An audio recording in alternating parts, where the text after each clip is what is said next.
अस्सलाम वालेकुम students, hope you all are doing well. बच्चों, पाकिस्तान में एक ट्रेंड है।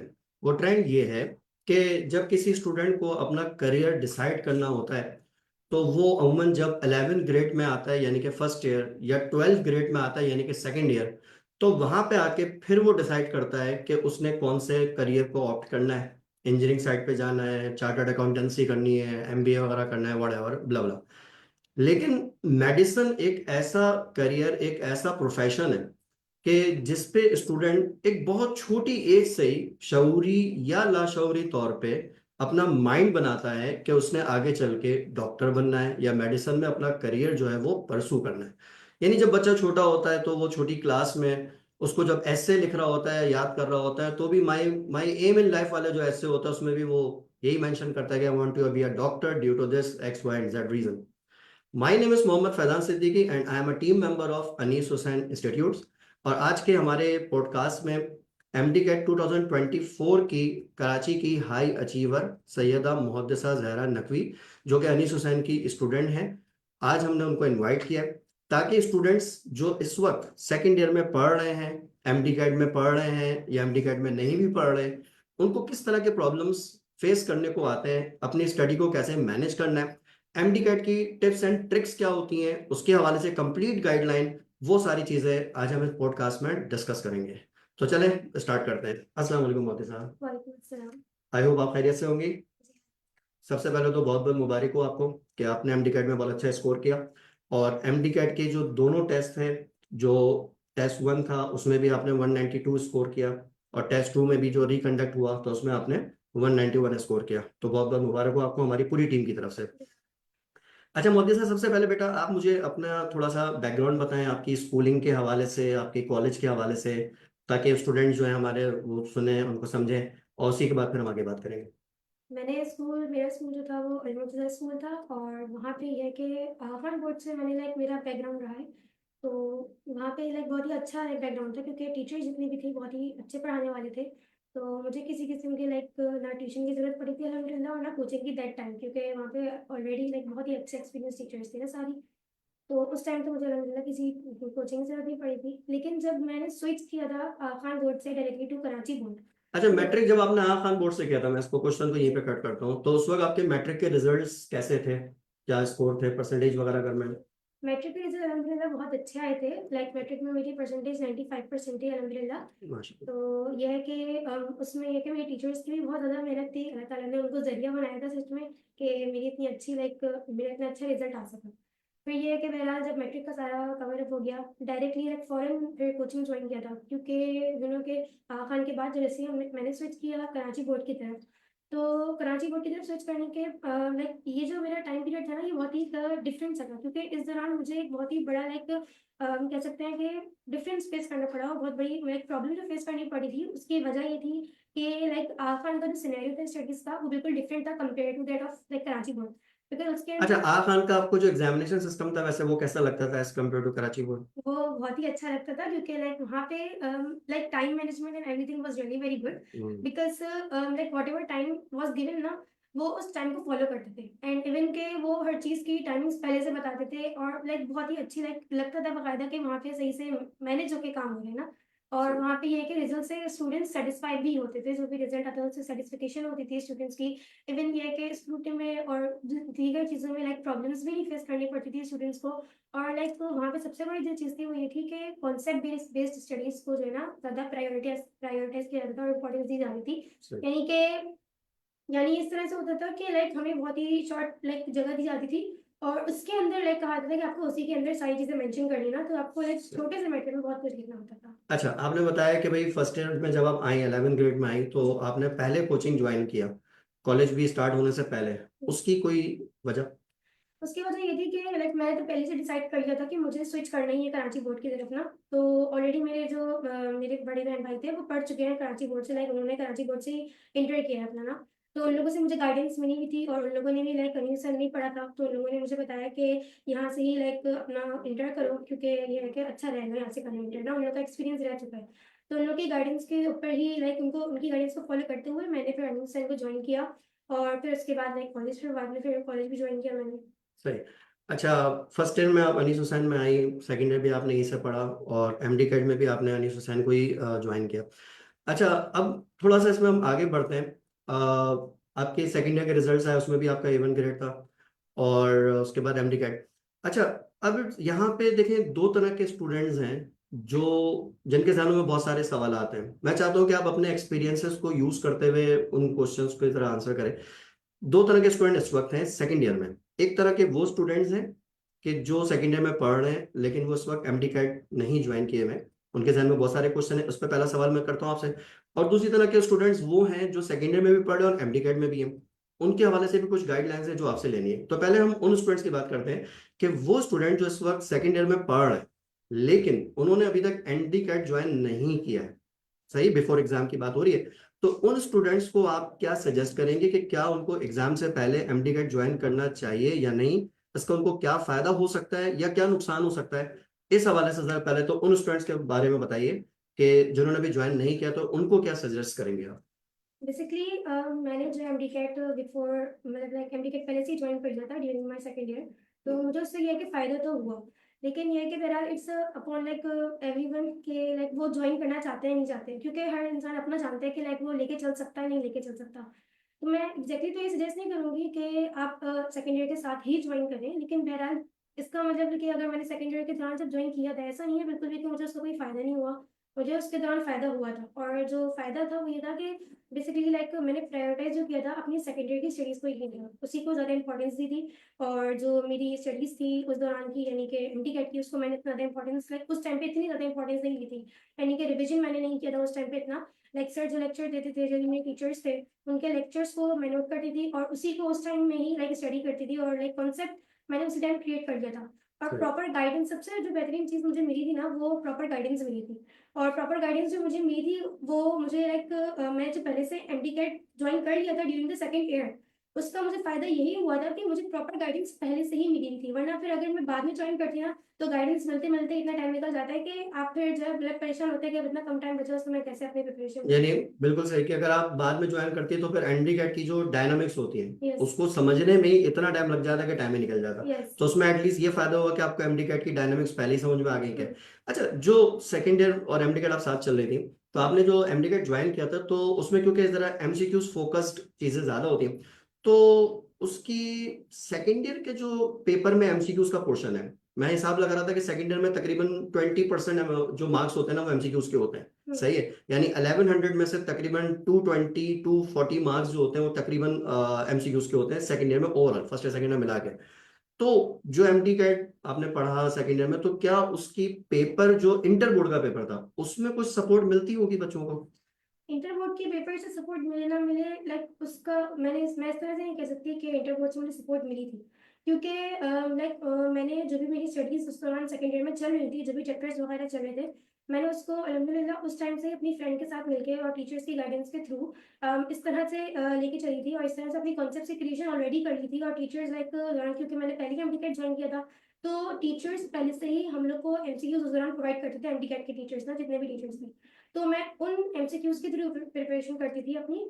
लेकिन इंटर बोर्ड से मुझे बहुत ज़्यादा एज़ सच फ़ायदा एमसीक्यूज़ के लाइक हिसाब से नहीं हुआ। उस दौरान मैंने हाँ, उसकी अपनी स्टडीज़ जो है सेकंड ईयर की थी, उसको ही ऑलरेडी मैंने इस तरह से लेने की कोशिश की कि मैं कॉन्सेप्ट बेस्ड स्टडी करूँ, बजाए कि रोte लर्निंग करने की ना। सही। तो इस वजह से ये है कि मेरा कॉन्सेप्ट मेरे क्रिएट हो गए थे, लेकिन एमसीक्यूज़ की प्रिपरेशन जो मेरी हुई थी ना अल्हम्दुलिल्लाह, वो क्योंकि टीचर्स से प्रोवाइड करे थे, लाइक कंटीन्यूअसली मुझे याद है कि टीचर्स जो है टेस्ट हमारे लेते थे, तो उससे मेरी काफ़ी अच्छी प्रिपरेशन हुई थी। बाकी बस ये है। सही। अच्छा, अब उन स्टूडेंट्स के हवाले से बात करते हैं कि वो स्टूडेंट जो अभी सेकेंड ईयर में हैं और जो एमडी कैट भी पढ़ रहे हैं, तो उन स्टूडेंट्स को थोड़ा सा कंफ्यूजन होती है कि हम किस चीज़ पे ज़्यादा फोकस करें। तो उन स्टूडेंट्स को किस तरह से आप टाइम मैनेज करने की सजेस्ट करेंगी जो इस वक्त सेकेंड ईयर और प्लस एमडी कैट दोनों चल रहे हैं, कीपिंग इन माइंड के अभी जैसे मुख्तलिफ इंस्टीट्यूट्स में मिड टर्म के पेपर्स भी हुए हैं, फिर आगे कॉम्प्रिहेंसिव एग्जाम भी 2 मंथ्स 3 मंथ्स के बाद आ रहे हैं। तो वो अपने सेकेंड और एमडी कैट को में टाइम डिस्ट्रीब्यूशन किस तरह से करें? यानी आपके हिसाब से कितना परसेंट टाइम उनको एमडी कैट को देना चाहिए या कितना परसेंट सेकेंड ईयर को देना चाहिए, उस हवाले से थोड़ा सा बताइएगा। सबसे पहले तो आपको चाहिए कि अपना ओवरऑल टाइम जितना भी है उसको निकालें, लाइक जितनी भी आपकी नेसेसिटीज़ हैं, इम्पोर्टेंट चीज़ें ना, उन सबको अलग कर लें। तो कुछ नहीं तो इंशाल्लाह आपके पास 15-18 मिनट तो होंगे, 15 टू 18 मिनट्स होंगे। तो उसमें से ये है कि मैंने ज़्यादा से मैं 2 आवर्स से ज़्यादा एमडी-कैट को नहीं देती थी। कभी डेली? लाइक डेली के हिसाब से इस सेंस में कि फॉर एग्ज़ाम्पल मंडे के दिन हम लोग की क्लास होती थी, तो मंडे को लाइक बायो केमिस्ट्री क्लास होती थी, तो 3-3 घंटे की होती थी, तो टोटल हमारा 6 घंटा हो जाता था। तो ये है कि फिर उस दिन मैं एज़ सच अपनी स्टडी एमडी-कैट की नहीं करती थी, जब क्योंकि क्लास में ऑलरेडी इतना टाइम हमारा हो जाता था। फिर बाकी जो दिन जिस दिन हमारी एमडी-कैट की लाइक क्लासेस नहीं होती थी, तब मेरी कोशिश होती थी कि मैं एटलीस्ट 2 आवर्स दूँ, एटलीस्ट 2 आवर्स। और फिर कभी ऐसा होता था कि अगर मुझे सेकंड ईयर की तरफ से मैं ज़्यादा डिप्रेशन हो जाती थी कि भाई मेरा भी सेकंड ईयर भी काफ़ी सारा रहता है, तो फिर ये है कि मैं फिर 2 आवर्स से कम कर देती थी और डेढ़ घंटा या 1 घंटा लाइक फिर स्टडी करती थी एमडी-कैट। और मैं सबसे ज़्यादा जब टाइम यूटिलाइज़ किया था ना, वो तब यूटिलाइज़ किया था फॉर एग्ज़ाम्पल मेरा ट्रैवल टाइम काफ़ी लग जाता था कोचिंग में आने-जाने का ना, लाइक हाफ एन आवर लग जाता था, वो मेरे लिए बहुत था। तो मैं उस दौरान भी लाइक मेरी कोशिश होती थी कि मैं फॉर एग्जांपल मंडे को क्लास ली एमडी-कैट की, फिर केमिस्ट्री के जो भी नोट्स, क्योंकि लास्ट क्लास केमिस्ट्री की होती थी, उसकी केमिस्ट्री के नोट्स बने हुए थे, फिर फौरन से लाइक रेडी होके निकलना होता था। तो मैं उस दौरान केमिस्ट्री की बुक लेके आती थी और लाइक फिर बैठ के लाइक जब ट्रैवल कर रही होती थी, तो उस दौरान केमिस्ट्री के नोट्स को रिवाइज़ करती थी। सही। अच्छा, समटाइम्स जिस तरह हमारे यहाँ अनीस हुसैन इंस्टीट्यूट्स में हाइब्रिड क्लासेस का कॉन्सेप्ट हमारे यहाँ है कि हम लाइव क्लासेस हमारी चल रही होती है थ्रू अनीस हुसैन पोर्टल। तो समटाइम्स मैंने देखा कि क्योंकि मैं खुद भी आपको एमडी-कैट में टीच करता था, तो आप समटाइम्स जो है वो घर से भी क्लास ले रही होती थी। ऑनलाइन क्लास के हवाले से मुझे बताएं कि ऑनलाइन क्लास के हवाले से बच्चा अगर कोई फोकस करके पढ़ता है, कोई भी स्टूडेंट, तो उसके लिए इफेक्टिव होता है या डिस्ट्रैक्शन ज्यादा होती है? तो उसका क्या तरीकेकार आपको समझ में आ रहा है कि भाई ऑनलाइन क्लासेस अगर बच्चा ले तो किस तरह से ले? मेरा पर्सनली एक्चुअली ना फिजिकल क्लासेस लेने में थोड़ा-सा इश्यू था, क्योंकि मुझे जो है ना आने में एक तो ट्रैवल टाइम जो मुझे लगता था, हम्म। उसकी वजह से, और दूसरा लाइक तबीयत खराब भी हो जाना, लाइक इतना लंबा-लंबा सफ़र करना और इतने टाइम कोचिंग में रहना, तो हम्म। मेरी तबीयत यूजुअली खराब हो जाया करती थी, सर में दर्द ये सब। तो इसकी वजह से मैंने फिर स्विच किया अपने पेरेंट्स से, लाइक अपनी मम्मा से मैंने सजेशन लेके और फिर मैंने स्विच किया कि मैं बजाय कि फिजिकल क्लासेस लूँ, फिर मैंने ऑनलाइन क्लास लेना शुरू की। और फिर ऑनलाइन क्लास ली, तो ऑनेस्टली ऑनलाइन क्लास से मेरा काफ़ी फ़ायदा हुआ था, क्योंकि स्टार्टिंग में बेसिकली होता ये था कि टीचर फॉर एग्जाम्पल 3 आवर्स की क्लास है, तो डेफिनिटली स्टूडेंट्स जब आते हैं तो फौरन से तो टीचर पढ़ाना शुरू नहीं करेगा। वो क्या करेंगे, थोड़ा-सा टाइम तो ऑब्वियसली स्टूडेंट्स को रिलैक्सेशन का देंगे, लाइक कुछ नहीं तो 15 टू 20 मिनट्स रिलैक्सेशन का देते थे। तो या कभी-कभी टीचर फॉर एग्जाम्पल अगर कभी लेट भी हो गए, तो लाइक मैंने अपनी कोशिश की थी कि अल्हम्दुलिल्लाह मैं अपने इस टाइम को भी यूटिलाइज़ करूँ, किसी ज़रूरत अपने किसी भी किस्म के टाइम को वेस्ट ना करूँ ना। तो इसलिए मैंने क्या किया था कि अपने उस टाइम को भी घर पे यूटिलाइज़ किया था और उस टाइम पे ये करती थी कि मैं उस टाइम पे स्टडी करती थी। और फिर उसके बाद जैसे फॉर एग्जाम्पल हमारे जो बायो के टीचर थे, वो पूरा लेक्चर बना देते थे बोर्ड के ऊपर ना, फिर हमें हाफ एन आवर का टाइम देते थे सारा उतारने का, सारा उसको कॉपी करने का।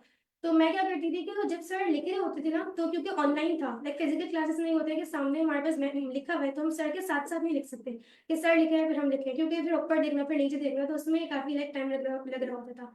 लेकिन ऑनलाइन में ये था, सामने मोबाइल रखा हुआ है, फिर सामने नोट से मैं फोन फोन लिख देती थी और फिर इस तरह से मेरा काफी टाइम जब बचता था, फिर जो सर हाफ एन आवर देते थे ना, उसको मैं यूटिलाइज़ करती थी, बुक रीडिंग उस दौरान करती थी, उस टॉपिक को तो सर ने अभी भी पढ़ाया। फिर उसके बाद बुक रीडिंग के अलावा जो नोट्स अगेन सेंड के थे, तो उसको भी यूटिलाइज़ करती थी अगर इतना टाइम होता था। तो इस तरह से मैं उस टाइम को भी यूटिलाइज़ कर रही थी। तो इससे सही। काफ़ी मेरा फ़ायदा हुआ था। यानी वो बच्चे जो ऑनलाइन क्लास ले रहे हैं उनको हम ये सजेस्ट करेंगे कि देखिए, अगर आप ऑनलाइन क्लास लेते हैं, बहुत सारे बच्चे हमारे ले रहे होते हैं क्लासेस घर से, तो भाई जो टाइम बीच में मिलता है, अगर क्लास 15-20 मिनट लेट स्टार्ट कर रहे हैं, स्टूडेंट सेटल हो रहे हैं या टीचर लिखने का टाइम दे रहा है, तो उस टाइम को यूटिलाइज करें। बहुत सारे बच्चे जो होते हैं वो नाश्ता करने चले जाते हैं, इस तरह की चीजें करते हैं, तो इस चीज से थोड़ा सा अवॉइड करें। टाइम जितना ज्यादा आप बेहतर अंदाज में यूटिलाइज करेंगे, जितना बचाएंगे टाइम, उतना ही जो है आप उससे इफेक्टिव जो रिजल्ट्स प्रोड्यूस कर सकेंगे। सेकेंड ईयर में और एमडी-कैट में कौन से सब्जेक्ट्स ऐसे थे जो जिन्होंने सबसे टफ टाइम आपको दिया? पहले सेकंड में बताया सबसे मुश्किल सब्जेक्ट कंपैरेटिवली।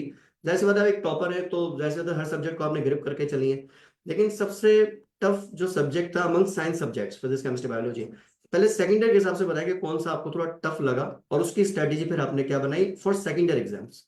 देखिए, हर सब्जेक्ट का लाइक अपना एक तरीका, फॉर एग्जांपल अगर हम बात करते हैं बायो की, तो बायो में ये है कि उसमें नॉलेज बेस्ड स्टडी ज़्यादा है compare to that of like application based study इतनी ज़्यादा नहीं है और अंडरस्टैंडिंग बेस्ड भी इतनी ज़्यादा नहीं है जितनी नॉलेज बेस्ड होती है ना। सही। और नॉलेज बेस्ड स्टडीज़ में जो हमें चाहिए होती है वो होती है रिविज़न बहुत ज़्यादा। तो लाइक मुझे टाइम तो लगता था बायो में बहुत ज़्यादा, कि क्योंकि उसमें रिविज़न ज़्यादा से ज़्यादा करना पड़ता था। तो टाइम बायो में लगता था, लेकिन जो फिज़िक्स है ना उसके अंदर हमारी काफ़ी ज़्यादा application based study and understanding based study होती थी, जिसकी वजह से मुझे टाइम तो लाइक इतना, मैं उसके लिए अगर टाइम लगता था सिर्फ़ तो कॉन्सेप्ट क्रिएशन में लगता था, कि एक दफ़ा मैंने अगर कॉन्सेप्ट में क्रिएट कर लिया, बना लिया, फिर जस्ट आपको फ़ॉर्मूला याद करना होता है। फिर ऐसे लाइक स्टूडेंट्स को यूजुअली मैंने देखा था अपने लाइक फ्रेंड्स को आस-पास के, तो वो क्या करते थे चीज़ को फॉर एग्जांपल कोई भी डेरिवेशन है तो उसको रट रहे होंगे, याद कर रहे होंगे। मैंने क्योंकि मेरा आसान बोर्ड से बैकग्राउंड था, तो तब से मेरी आदत बनी हुई थी कि मैं चीज़ को याद नहीं इस तरह से रटती नहीं थी। लाइक एक दफ़ा कॉन्सेप्ट मैं बना लिया था, फिर उसके बाद अपने ही अकॉर्डिंग लाइक अपने वर्डिंग्स में सब चीज़ें लिखती थी। यानी कभी इस तरह से लिखती थी कि अगर मैं पहली मर्तबा उसी चीज़ को मेंशन करूँगी, तो वो डिफरेंट हेडिंग्स के साथ होगा और दूसरी मर्तबा में डिफरेंट हेडिंग्स के साथ होगा। यानी इस तरह से अपना अपने कॉन्सेप्ट्स को यूटिलाइज़ करती थी। तो एक दफ़ा कॉन्सेप्ट बन गया, तो फिर मेरा फ़ायदा होता था। फिज़िक्स इस तरह से था। अच्छा, इंटरमीडिएट के हवाले से इसी के साथ कनेक्टेड क्वेश्चन है। एक क्वेश्चन बहुत सारे बच्चों का यकीनी तौर पे भी हमारे आ भी रहे हैं कमेंट्स में कि जो कंपलसरी सब्जेक्ट्स हैं, जैसे इस्लामियात हो गया, उर्दू हो गया, इंग्लिश हो गया, तो इनको किस तरह से टाइम दिया जाए? ये बेसिकली उन स्टूडेंट की बात हो रही, कीपिंग इन माइंड जो सेकंड ईयर में है और एमडी कैट में भी हैं, अच्छा। वो उसको किस तरह से मैनेज करें, या आपने किस तरह मैनेज किया था कंपलसरी सब्जेक्ट्स को, उसके बारे में गाइडलाइन दीजिए। कंपल्सरी सब्जेक्ट्स में ये कि सबसे पहली चीज़ तो मुझे अलहमदुलिल्लाह प्रॉपर गाइडेंस जो मिली थी ना, उसको मैं कहूँगी कि सच में अगर मुझे प्रॉपर गाइडेंस ना मिली होती तो मुमकिन था कि मैं इस अचीवमेंट तक ना पहुँच पाती सेकंड ईयर में जो मुझे अचीवमेंट मिली। क्योंकि आफान बोर्ड की जो कंपल्सरी सब्जेक्ट्स का जो सिनेरियो बिल्कुल डिफरेंट है कंपेयर टू कराची बोर्ड। तो अगर मैं उसी तरह से लेके चलती ना तो मेरे लिए बहुत ही बड़ा नुकसान होता। लेकिन क्योंकि अलहमदुलिल्लाह मुझे काफ़ी प्रॉपर गाइडेंस मिली थी टीचर्स से, तो इस वजह से फिर मैंने क्या किया, मैंने इस तरह से अपने टाइम मैनेजमेंट की थी कि फॉर एग्जांपल मैंने लाइक कंपल्सरी सब्जेक्ट्स में कराची बोर्ड में ये देखा जाता है कि पास्ट पेपर्स में किस तरह के क्वेश्चंस लाइक आए हुए हैं ना, हम्म। तो पास्ट पेपर के जो लॉन्ग क्वेश्चंस थे उसको मैंने ज़्यादा इंपॉर्टेंस दी थी लॉन्ग क्वेश्चंस के हिसाब से। और बाकी ये है कि लाइक मैंने स्टूडेंट्स को यूजुअली फॉर एग्जाम्पल मैं उर्दू के लिए स्पेसिफिकली कहूँगी कि यूजुअली स्टूडेंट्स को देखा कि खुलासे वगैरह या इस टाइप की जो तशरीहात होती हैं उसको भी लाइक याद कर रहे होते हैं। इवन बहुत अच्छे अच्छे स्टूडेंट्स को मैंने देखा कि वो उसको याद कर रहे होते हैं नोट से। मैं ये प्रेफर करूँगी कि आप याद में करें, टीचर आपको जब एक्सप्लेनेशन दे रहे हैं ना, तो ज़रा आप टीचर की एक्सप्लेनेशन को गौर से सुने और फिर अपनी वर्डिंग, क्योंकि मेरा आफान बोर्ड से बैकग्राउंड तो उसमें ये है कि हम अपनी वर्डिंग्स में इवन हर छोटी से छोटी चीज़ में अपनी वर्डिंग्स होती है, हर छोटी से छोटी चीज़ में अपनी लाइक कॉन्सेप्ट्स अपने कॉन्सेप्ट्स होते हैं ना, तो इवन उर्दू में भी हमारे कॉन्सेप्ट्स बेस्ड स्टडी होती थी। तो हम लोग तो मैंने जो ना लाइक उस चीज़ को समझते हुए फिर टीचर ने जो भी हमें गाइडेंस दी हुई थी, जो भी स्टडीज़ हमने की थी उस दौरान, टीचर ने जो एक्सप्लेनेशन दी उसके मुताबिक अपनी वर्डिंग्स में हर चीज़ की थी। फिर ये है कि उसमें ये है कि उर्दू के जो तारुफ़ात थे, उसको आप पहले से कवर करके रखने फॉर एमडी के स्टूडेंट्स, ठीक है? जो बड़े-बड़े तारुफ़ हैं, और फिर उसमें जब आपने एक दफ़ा याद कर लिए ना, फिर ज़्यादा से ज़्यादा हफ्ते में आप 1 दिन दें और फिर लाइक 1 आवर लगेगा आपको, फिर सारे तारुफ़ एक साथ लिख लें एक दफ़ा या उसको रिवाइज़ कर लें। या अगर हफ्ते में 1 दिन ही 3 दिन दें और 15 मिनट्स दें, इस तरह से कि आप हर एक तारुफ़ को अलग-अलग टाइम पे करें। तो ये है कि इंशाल्लाह फिर आपका इस तरह से रिवीजन बार-बार करना ज़रूरी है, कंपल्सरी सब्जेक्ट्स के लिए। सही है, सही। बाकी इस्लामियत और इंग्लिश का ये है सीन कि इस्लामियत में भी आपको इस तरह से याद करना है ऑब्वियसली। इस्लामियत में लाइक जो भी आयत वगैरह होती है वो याद करनी होती है। पीएसटी में भी आपको डेट्स वगैरह और बहुत सारी मतलब लाइक चीज़ें होती हैं याद करनी पड़ती हैं। तो उसको ये है कि मैं सजेस्ट करूँगी कि आप उसके लिए पास्ट पेपर क्वेश्चंस को मैंने खुद भी प्रेफ़र किया था पास्ट पेपर क्वेश्चंस को, और आपको भी सजेस्ट करूँगी कि पास्ट पेपर क्वेश्चंस को ही प्रेफ़र करें, क्योंकि पूरी बुक पढ़ने लगेंगे तो उसमें एमडी के स्टूडेंट्स के लिए बहुत बड़ा एक नुकसान होगा। सही है। मतलब अगर आप हिस्टोरियन बनना चाह रहे हैं तब तो ठीक है, आप पीएचडी की बुक पढ़ें और वो सब हुँ। चीजें करें। अदरवाइज आप मेडिकल के स्टूडेंट हैं या इंजीनियरिंग वाले जो सुन रहे हैं, तो उसमें भी वो अपना टाइम सेव करें। बिल्कुल सही। अच्छा, अब इसी क्वेश्चन को हम आगे लेके चलते हैं कि भाई जो एमडीकेट में जो साइंस सब्जेक्ट्स हैं, फिजिक्स, केमिस्ट्री एंड बायोलॉजी, इसमें सबसे टफ टाइम आपको एमडीकेट में किसने दिया? इसमें सबसे ज़्यादा टफ टाइम जो मुझे मिला था वो आई थिंक बायो को ही मिला था, क्योंकि बेसिकली ना मुझे बायो में लाइक क्योंकि एमसीक्यूज बेस्ड स्टडी करनी पड़ती है आपको एमडी के लिए ना, हम्म। क्योंकि लाइक फिजिक्स में ये है कि अलहमदुलिल्लाह लाइक काफ़ी सारे वही चीज़ें थी जो हम लोग सेकंड ईयर में फर्स्ट ईयर में कवर कर चुके थे। तो सही। कॉन्सेप्ट तो मेरे अलहमदुलिल्लाह बने हुए थे पहले से। लेकिन बायो में मुझे टफ टाइम इसलिए देना पड़ा था क्योंकि उसमें लाइक आपको रिवीजन कंटिन्यूअसली करना पड़ता है। सही। फिर उसके अलावा ये है कि काफ़ी सारे क्वेश्चंस फॉर एग्जांपल आप फिजिक्स में ये है कि आपकी सारी एप्लीकेशन बेस्ड स्टडी थी और हम्म। केमिस्ट्री में भी ना, तो इस वजह से लाइक आपने एक फॉर्मूला याद किया हुआ था, फॉर्मूले के अकॉर्डिंग ये फॉर्मूले को अप्लाई करके आपको क्वेश्चन सॉल्व करना था। तो ज़्यादा तो ऐसा बहुत ही like once in a blue moon होता था कि आपके पास कोई ऐसा क्वेश्चन आ गया जो आपने कवर नहीं किया हो। सही। लेकिन बायो की बात करते हैं तो बायो में क्योंकि नॉलेज बेस्ड स्टडी है तो मुमकिन है किसी और बुक में वो बात लिखी हुई हो, हमारी बुक में बात ना लिखी हुई हो। तो इस वजह से मुझे बायो में थोड़ा टफ टाइम देना पड़ा और कुछ-कुछ चैप्टर्स को मैं दूसरी बुक से कवर करना भी पड़ा था। और बाकी मैं अगर फॉर एग्जांपल मैं एक चीज़ और करती थी कि लाइक दूसरी अलग-अलग जगहों से लाइक एमसीक्यूज़ अगर सॉल्व करती थी, तो जो एमसीक्यू मुझे नहीं आता था, मैं उस एमसीक्यू को मेरी नोटबुक में बनाई हुई थी मैंने। जो एमसीक्यू मेरा गलत होता था, मैं उसको उसमें मेंशन करती थी। फिर उसको मैं रिवाइज़ करती रहती थी। सही। थोड़ा टफ टाइम बायो को देना पड़ा रिवीजन की वजह से। अच्छा, दो तीन क्विक क्वेश्चन है, एक एक करके क्विक रिस्पांस। सबसे पहले बताएं कि जो क्लास लेक्चर्स होते हैं, एमडी कैट की प्योर अब बात करते हैं, जो क्लास लेक्चर होते हैं टीचर्स के, जो आप अटेंड कर रहे होते हैं स्टूडेंट्स वगैरह, तो उसकी आपने 2 पेपर्स दिए एमडी कैट के इसी साल, और दोनों में आपने एक इतना बड़ा माशाल्लाह स्कोर किया। तो क्लास लेक्चर का पहले क्वेश्चन तो ये कि उसका कितना रिलेटेबल था उस पेपर से, पहले तो ये बताएं। क्योंकि बहुत सारे बच्चे, इस क्वेश्चन का सिनेरियो है कि बहुत सारे बच्चे कंफ्यूज होते हैं इस बात पे कि उन्होंने क्या पढ़ना है क्या नहीं पढ़ना। रेलेवेंट और इररेलेवेंट का एक बड़ा मेजर इशू है जो कि बच्चे फेस कर रहे होते हैं। तो पहले तो मुझे ये बताएं कि जो क्लास लेक्चर्स थे आपके फिजिक्स के, केमिस्ट्री के, बायोलॉजी के, तो उनसे कितनी सपोर्ट मिली आपको अपने एमडी कैट के एमसीक्यूज क्रैक करने में, पहले इस पे बताएं मुझे। क्लास लेक्चर्स में अगर बात करें तो सबसे ज़्यादा जो मुझे लाइक सपोर्ट मिला ना, वो केमिस्ट्री और फिजिक्स के जो नोट्स मेरे टीचर्स ने मुझे बनवाए थे ना। क्योंकि उसमें यह कि टीचर्स ने लाइक जितना हो सका उतना ज़्यादा लाइक दूसरी बुक से भी हमें ना फॉर्मूलाज लिखवाए थे, दूसरी बुक से भी कॉन्सेप्ट ट्रांसफर करवाए थे। इवन जो चीज़ें हमारी इतनी बुक में भी नहीं थी तो वो भी टीचर्स ने हमें लिखवाई थी। तो उस वजह से मुझे काफ़ी ज़्यादा फायदा हुआ था। और दूसरा अगर बायो की बात करें तो बायो के जो सर थे उन्होंने भी बहुत अच्छा हमें लेक्चर्स लिखवाए थे। लेकिन लाइक मेरा अपना पर्सनल पॉइंट ऑफ व्यू है कि जैसे फॉर एग्जाम्पल बायो के सर जब पढ़ाते हैं तो वो तो हमें लिखवाते हैं लेक्चर नोटबुक में, लेकिन बायो की क्योंकि हम नॉलेज भी स्टडी कर रहे होते हैं तो हमें ज्यादा प्रायोरिटाइज करना होता है अपनी उस बात को जो बुक में मेंशन एग्जैक्टली हुई थी ना। बुक की वर्डिंग्स को कहते हैं कि मैं याद करना होता है। तो मैं बायो के सर से लाइक जो भी सर कॉन्सेप्ट हमें ट्रांसफर कर रहे होते थे उसको उसी वक्त लेती थी, समझती थी। एंड देन फिर बायो के सर के लेक्चर इसलिए लिखती थी ताकि कॉन्सेप्ट जो मैंने समझा है ना उसको कॉन्सेप्ट को रिवाइज करूँ। तो कॉन्सेप्ट रिवाइज करने के लिए मैं उस लेक्चर को लिखती थी। फिर याद जो असल में करती थी ना वो बायो का मैं बुक से ही करती थी। बाकी फिजिक्स केमिस्ट्री के लेक्चर जो स्टार्ट किए थे ना उसको मैंने बहुत ज्यादा इंपॉर्टेंस देते हुए लाइक स्टडी किया था। और इससे मुझे काफी ज्यादा अलहमदुलिल्लाह फायदा भी हुआ। सही। अच्छा, इसी से कनेक्टेड सेकंड क्वेश्चन ये कि बुक रीडिंग की क्या इंपॉर्टेंस है? सिंटेक्स की बुक रीडिंग करनी चाहिए नहीं करनी चाहिए, अलॉन्ग विद क्या अदर टेक्स्ट बुक को कंसिडर करना चाहिए कि नहीं? तो जरा इसके बारे में थोड़ा बताएं। ये तो ऑब्वियस सी बात है कि मतलब बुक रीडिंग बहुत ही ज्यादा इंपॉर्टेंट है। इवन कि मैं कहूंगी कि वो चैप्टर्स जो लाइक एमडी कैट में और सेकेंड ईयर मैच नहीं कर रहे हैं उनको भी आपको चाहिए आप बुक रीडिंग करें। फॉर एग्जांपल बहुत से ऐसे चैप्टर्स थे लाइक जो हमारे एमडी कैट में नहीं थे। तो स्टूडेंट्स को चेक करते थे कि क्योंकि एमडी कैट में नहीं है, मतलब स्टूडेंट्स ने ये किया था कि जैसे कुछ चैप्टर जो एमडी कैट में जैसे अच्छा, एमडी इसमें मैं थोड़ा माजरत इंटरप्ट करूंगा। एमडी कैट में नहीं थे का मतलब है पीएमडीसी की एक आउटलाइन आई हुई है कैट। उसमें नहीं थे, इनका ये मतलब है। जी कंटिन्यू, सॉरी। जी। तो बेसिकली जो चैप्टर्स हमारे पास उसकी पीएमडीसी के आउटलाइन में नहीं थे तो उन चैप्टर्स को बच्चे रीड नहीं करते थे। और लाइक से और ये करते थे कि जो चैप्टर्स पीएमडीसी की आउटलाइन में है उसको हम उस टाइम पे सही से पढ़ेंगे और सही से उसके कॉन्सेप्ट क्रिएट करेंगे जब हमारी सही से एमकेट की क्लासेस स्टार्ट होंगी। तो ये बहुत बड़ी लाइक मिसअंडरस्टैंडिंग है। आपको पहले से ही अपने सारे ही चैप्टर्स की स्टडी करनी चाहिए बिकॉज लाइक जो भी सिलेबस क्रिएट करती है चाहे कोई भी बोर्ड है वो जो भी सिलेबस क्रिएट करे तो वो डेफिनेटली एक स्टैंडर्ड रख के क्रिएट करे ना। तो हर कॉन्सेप्ट एक दूसरे जुड़ा हुआ है, हर चैप्टर का कॉन्सेप्ट दूसरे के चैप्टर से जुड़ा हुआ होता है। बिल्कुल तो आप अगर बिल्कुल। एक चैप्टर छोड़ देते हैं दूसरे चैप्टर पे आप फोकस करें सिर्फ तो कुछ ना कुछ आपको लाइक डिफिकल्टी फेस होगी उसके अंदर कॉन्सेप्ट क्रिएशन में। सही। तो इसका मतलब आपने वो चैप्टर्स तो खैर ऑब्वियसली कवर किए जो पीएमडीसी आउटलाइन में थे, और आपने वो चैप्टर भी पढ़े थॉरोली जो पीएमडीसी आउटलाइन में नहीं थे ये सेकंड ईयर के दौरान मैंने पढ़े थे, तो सेकेंड ईयर उस के दौरान? दौरान ही मैंने पढ़े थे। लेकिन जब एमटीकेट लाइक स्टार्ट हुआ था उसकी सही से लाइक सेकंड ईयर से बिल्कुल फारिग हो गए थे उसके बाद मैंने चैप्टर्स को नहीं पढ़ा। और सही। इवन कि मैं चीज कहूंगी लाइक डाउ का जो पेपर हुआ था तो मीनो के उसके अंदर बहुत सारे लाइक ऐसे एमसीक्यूज आ गए थे जो उन चैप्टर्स में से थे जो पीएमडीसी के आउटलाइन में नहीं थे लेकिन हमारी बुक के अंदर मेंशन थे वो चैप्टर्स। लेकिन अल्हम्दुलिल्लाह लाइक मैंने उस चैप्टर को बिल्कुल भी रिवाइज नहीं किया था, बिल्कुल भी उस दौरान सेकंड ईयर के बाद रिवाइज नहीं किया था। इवन कि मैंने खोल के भी यहाँ तक मुझे आगे नहीं देखा था। फिर भी उसके बावजूद जैसे वो एमसीक्यू मेरे सामने आया था तो क्योंकि मैं सेकंड ईयर में बहुत ज्यादा थॉरोली चैप्टर को स्टडी कर चुकी थी, बहुत सही से याद कर चुकी थी, इस वजह से मैंने आराम से उस क्वेश्चन को सॉल्व कर लिया था अल्हम्दुलिल्लाह। अच्छा अच्छा, इसी से कनेक्टेड क्वेश्चन ये कि एक तो चले बुक रीडिंग का आपने बताया, बुक रीडिंग के बगैर बच्चों को काम नहीं होगा, और बुक रीडिंग आपने साथ साथ करनी है जो ये कह रही हैं आप तवज्जो से। मेरी एडवाइस ये है कि भाई आप तवज्जो से पूरी पॉडकास्ट को सुने और इसमें अपने पास ना नोट बनाएं कि आपने किस तरह से स्ट्रैटेजी करनी है, क्योंकि स्ट्रैटेजी हर कोई डिस्कस नहीं करता है। हमारी बड़ी स्पेशल रिक्वेस्ट पे ये आज उन्होंने टाइम हमारे लिए निकाला है, और क्योंकि मैं खुद भी इनका टीचर हूँ, उन्होंने ऑनर दिया, हमारे इंस्टीट्यूट को ऑनर दिया, इनके बड़े बहन भाई भी यहाँ से पढ़ते हैं।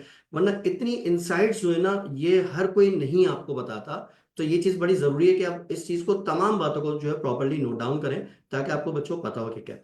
अच्छा, तो एक तो ये कि बुक रीडिंग आपने जो है साथ साथ करनी, ये नहीं बहुत सारे बच्चे जो है सितंबर के महीने में पूछ रहे होते हैं कि बुक रीडिंग करनी चाहिए या नहीं करनी चाहिए, तो ये बड़ा गलत क्वेश्चन है। ये नहीं पेपर से एक महीना पहले पूछ रहे हैं या पेपर के टाइम पे पूछ रहे हैं, ये तो पहले से आपने करके रखनी है, कीप इन माइंड। अच्छा, तीसरी बात, एक और चीज मुझे इसमें आपका फीडबैक भी चाहिए था, वो ये कि हमारा अनीस हुसैन का एक रिसर्च एंड डेवलपमेंट डिपार्टमेंट है, और उसमें हमारे जो सीनियर टीम है वो इन्वॉल्व है। तो उसका काम मटेरियल क्रिएट करना है और गाइडलाइंस टीचर को प्रोवाइड करनी है कि किस चीज़ को फॉलो करते हुए जाना है ताकि रेलेवेंट रहे। क्योंकि अगर आप इररेलेवेंट चीज़ों पे टाइम वेस्ट करेंगे, वो पेपर में आ भी नहीं रही होंगी, तो फिर उसमें बड़ा आप स्कोर नहीं कर सकते। मज़ा तो आ रहा होता है, स्कोर नहीं कर पाते। तो जो अनीस हुसैन का जो एमडी कैट का मटेरियल था, उससे एक तो कॉन्सेप्ट बिल्डअप करने में क्या सपोर्ट मिली, और फिर उससे एमसीक्यूज में कितनी आपको हेल्प मिली। एग्जैक्ट एमसीक्यूज आना जरूरी नहीं है, लेकिन उस कॉन्सेप्ट से रिलेटेड एमसीक्यूज आना, उसमें कितनी आपको हेल्प मिली, थोड़ा इस हवाले से बताएं, फिर हम आगे बढ़ते हैं। एग्जैक्ट मैंने for example physics and chemistry की अगर बात करें तो उन दोनों चैप्टर्स के जो मैंने एमसीक्यू सॉल्व किए थे अनुसैन के मटेरियल से, तो उससे मुझे काफ़ी ज़्यादा कॉन्सेप्ट बिल्डअप में हेल्प मिली थी।